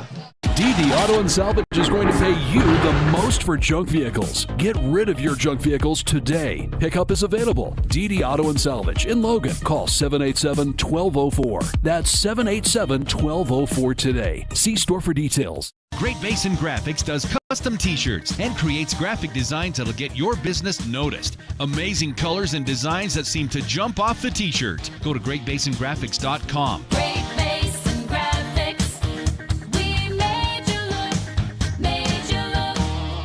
At Adams Wealth Advisors, they believe that successful wealth management is all about planning. Adams Wealth Advisors is here to help. If you're transitioning a business, searching for the most up-to-date tax strategies, need help managing investments, or need help with estate planning, Adams Wealth Advisors has your back.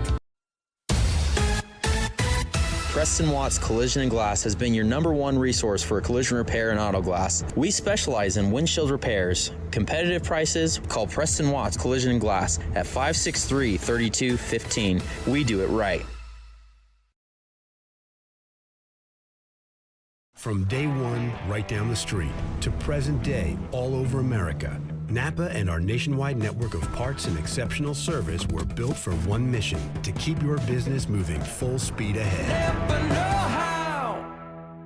Old Gristmill on South Main Logan, 4th North Logan, and now Smithfield offer Cache Valley that famous lunch special and natural bread baked the right way.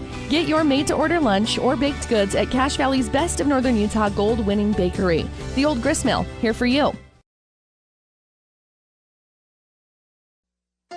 During the fall, more home fires occur than any other season of the year. Alpine Cleaning hopes you'll think safe and be safe. Alpine Cleaning and Restoration, your first choice in restoring your home. There's nothing quite like a great hometown. At the Young Automotive Group's Cache Valley dealerships, it's our privilege to call Logan home. We not only work to provide you with an exceptional customer experience, but take care of the community. We're committed to driving Logan forward. Visit Young Automotive in Logan today. Searching for copiers and printers? Les Olson IT has what you need. Find reliable HP printers, award-winning sharp copiers, and high-end Ricoh graphic systems. Les Olson IT. Do you know who to call when you need your electrical system serviced? Gem Electric in Tremonton can get you taken care of. That's John Miller at Gem Electric. Call Gem Electric today at 257-7113. You'll find their service and expertise is shocking. From what's happening in local political elections, to breaking news, to photo galleries and replays of the latest games. If it's happening in our community, it's on CacheValleyDaily.com and the Cache Valley Daily app. Local, relevant news on CacheValleyDaily.com. DD Auto and Salvage is going to pay you the most for junk vehicles. Get rid of your junk vehicles today. Pickup is available. DD Auto and Salvage in Logan. Call 787-1204. That's 787-1204 today. See store for details. Great Basin Graphics does custom t-shirts and creates graphic designs that'll get your business noticed. Amazing colors and designs that seem to jump off the t-shirt. Go to greatbasingraphics.com. Great Basin Graphics. We made you look. At Adams Wealth Advisors, they believe that successful wealth management is all about planning. Adams Wealth Advisors is here to help. If you're transitioning a business, searching for the most up-to-date tax strategies, need help managing investments, or need help with estate planning, Adams Wealth Advisors has your back. Preston Watts Collision and Glass has been your #1 resource for collision repair and auto glass. We specialize in windshield repairs. Competitive prices, call Preston Watts Collision and Glass at 563-3215. We do it right.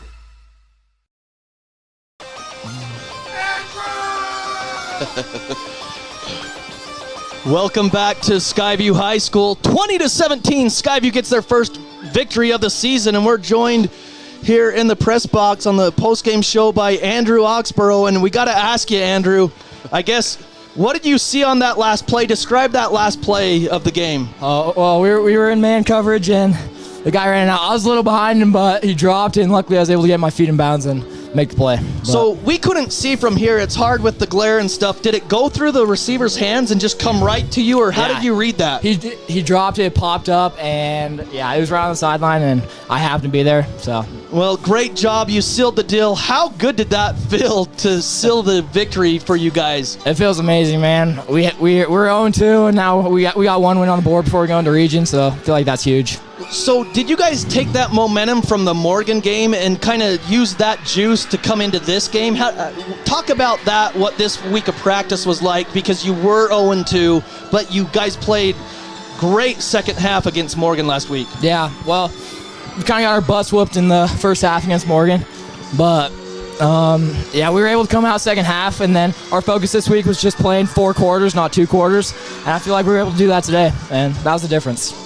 Yeah, Andrew, and I got a question for you. On that last drive, you're up by 3.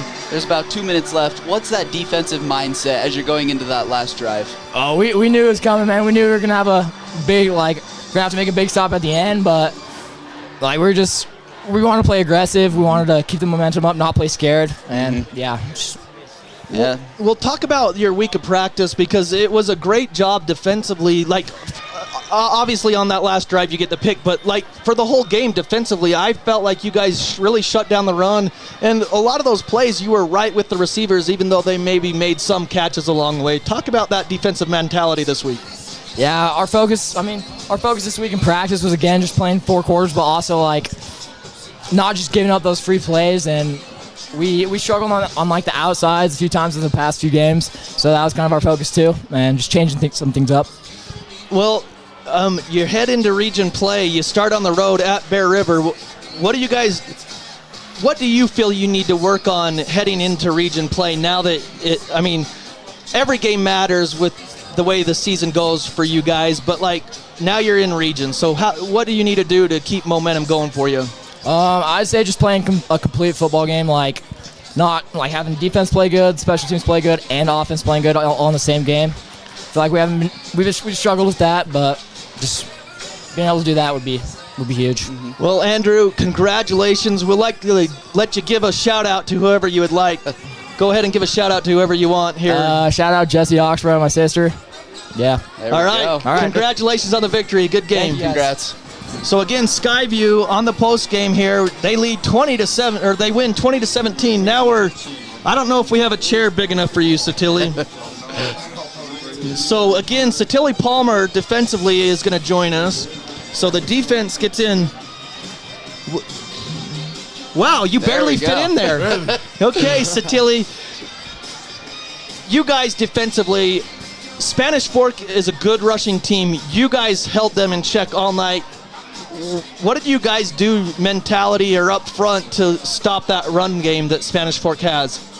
I think this week we cut loose. You know, Morgan, we came out second half, and you saw how we cut loose. First half, not so much. This whole game, this whole week, just for practice, cutting loose, having fun, having more energy, passion about it, and just going for it. Well, talk about what do you individually work on over the summer to improve your game as a defensive stopper up front? I'm gonna shout out my mom real quick. Okay. And my dad, because they're the reason why I went to all these camps and everything to produce what I got on this field today. And yeah. Okay. Yeah. And Satili, I just wanted to ask you this. So last year, Spanish Fork was able to beat you guys. What was the mentality this week at practice and in preparation leading up to this game, knowing that you guys were trying to get your revenge this week?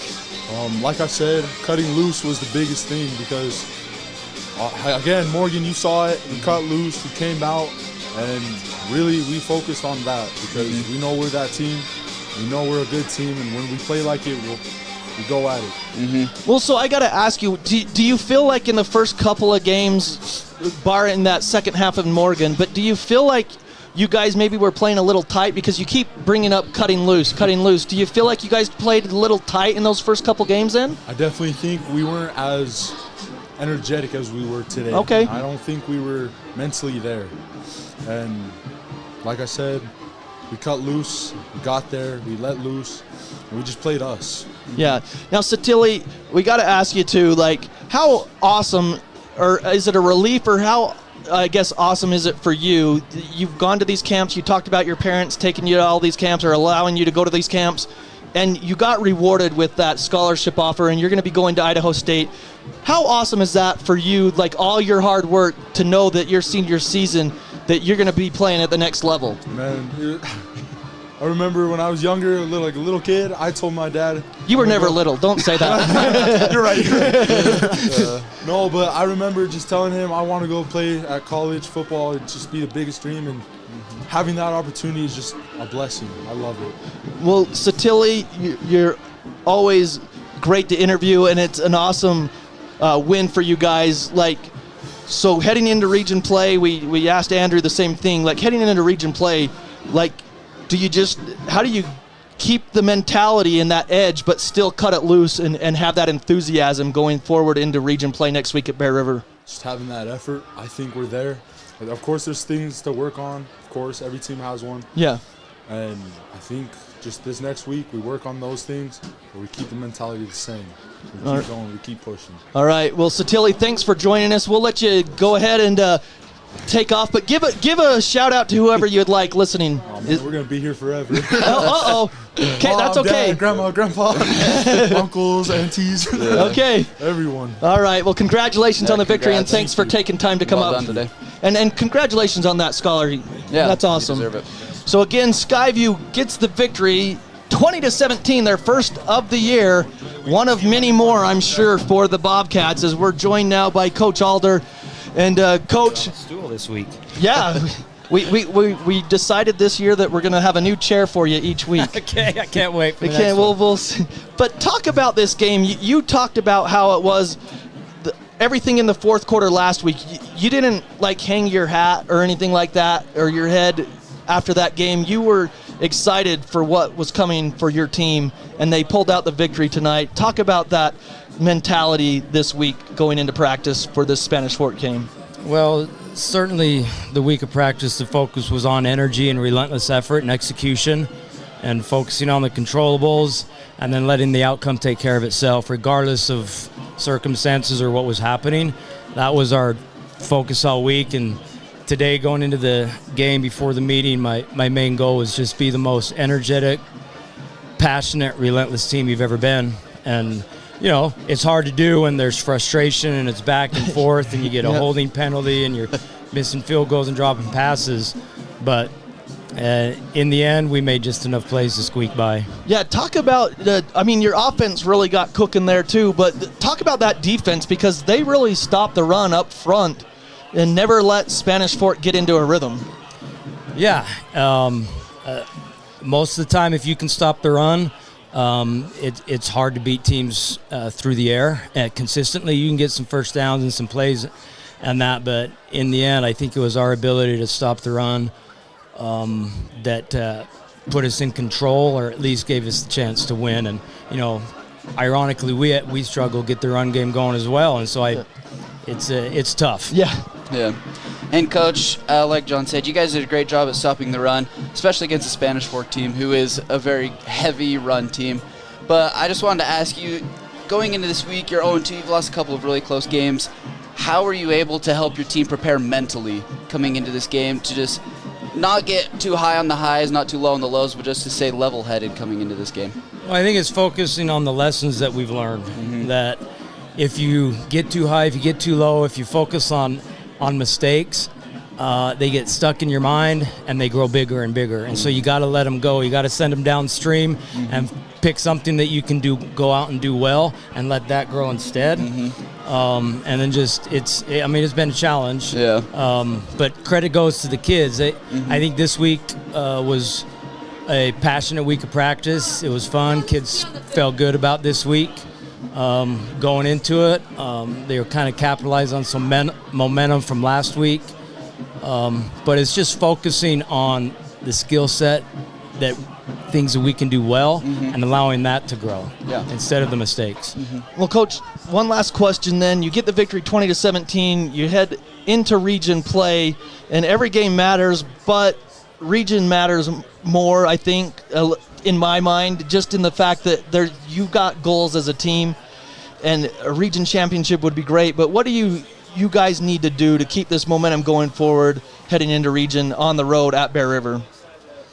Well, I mean, regions is different than the way it used to be. It because definitely these three is, games are now counting. They're all going towards our playoff seeding, but still it's region. Yeah. And it's familiar opponents that you've been playing for years and years. And so there's certainly a different feeling when you step into region play, and there's the bragging rights, and you're playing rivals now for the next few weeks, and every week's going to be a battle. And so that naturally adds a little bit of incentive. But we got a lot of work to do. I mean, love that it was 2017. Didn't love that it was that close because we got into the red zone and came away with no points. That would have helped. We could have been up a score. So there's a lot of work to do, and I think these kids and the coaches realize that. We just need to continually get better and better, and focus on us, and not let the fact that it's region and this and that kind of throw out our focus. Well, Coach, we appreciate your time. We'll see you next week in Garland. Okay, you got it. Congratulations on the victory. Yeah, congratulations. Thanks. Again, Skyview victorious 20-17 over the Spanish Fork Dons. It was the Andrew Oxborough pick with 7 seconds left that sealed the victory tonight in Smithfield. So John Newbold, Kason Carlson with you. And let's go through the final scores, and then we'll get to our Old Gristmill bread and butter play of the game. Kason, why don't you go through scores then, and I'll read the liner here. Again, Cache Valley Daily. Download the app for replays and photo galleries of the latest games, plus local news and information about what's going on in the community. It's CacheValleyDaily.com. You can find all the replays of all the video of all the games that are powered by Adams Wealth Advisors at CacheValleyDaily.com. Just go to the sports section, click sport, the sports section, click high school, and then the team that you want, and you'll find the links there. But they bring you these scores that we've got tonight. Yeah, John, so the most recent score update that we have for Mount Crest and Logan is Mount Crest 49, Logan 14, with about 3 minutes left in the fourth quarter. Green Canyon ended up beating Pleasant Grove 13-12. A blocked extra point. Extra point with about 40 seconds left. Green Canyon picks up their first win of the season. Ridgeline finished 41-0 over Brighton. That's impressive. Yeah. They took it to 5A Brighton. That's Brighton. saying something. Putting up 41 points and shutting them out. Yep. And then obviously we finished 2017 here in Smithfield. And of course, Bear River, they lost last night to Box Elder in the Golden Spike trophy or game, whatever. That rivalry's been going on forever, but they lost at Box Elder big. It's like 50-something to 14 in that one. So Bear River, their only victory was Cottonwood. They beat them big, and so they're 1-2 on the season. Skyview 1-2, and that's who Skyview starts at Bear River. And Kason, you've been through it. Maybe a little bit of different seeding, like difference with region, but like Coach said, it's still region. It's still teams that you've grown up playing against. You know the kids. So, like, what do you think Skyview's mentality will be, because you've been through it? Yeah, John, like you said and like Coach Alder said, these preseason games matter more now because of the RPI system, but those region games are always going to matter more because these are kids that you've been playing since you were 7, 8 years old. They're the kids that you're going to see at the mall. They're the kids you're going to well, I guess we don't have the mall anymore. But they're the kids you're going to see around town, at restaurants, different things. And a lot of it now comes down to bragging rights, of knowing that you're going to beat them, and then when you see them around town, you can look them in the eyes and you can say, hey, I beat you, and you kind of both know that. And it's more personal when you play these region teams. So I'm excited to go to Bear River. I think it's going to be a great game next week. And hopefully Skyview will be able to put together the good things that we did tonight, be able to fix some mistakes during this week of practice, and be able to have a great game next week. So we'll be on the air next week around 6:50 for pregame here on the Fan, 106.9 FM, 1390 AM. Also, want to thank Shane Larson running the camera, Andrew Oxborough, Coach Alder, Satili Palmer for joining us. What a thrilling victory it was. Skyview gets the victory on the Andrew Oxborough interception with 7 seconds remaining, as Spanish Fork was looking to get into the end zone to get the victory, but Skyview hung on and got the win, 20-17. And so for all those people and for Kason Carlson, have a great night, everybody, and go Bobcats.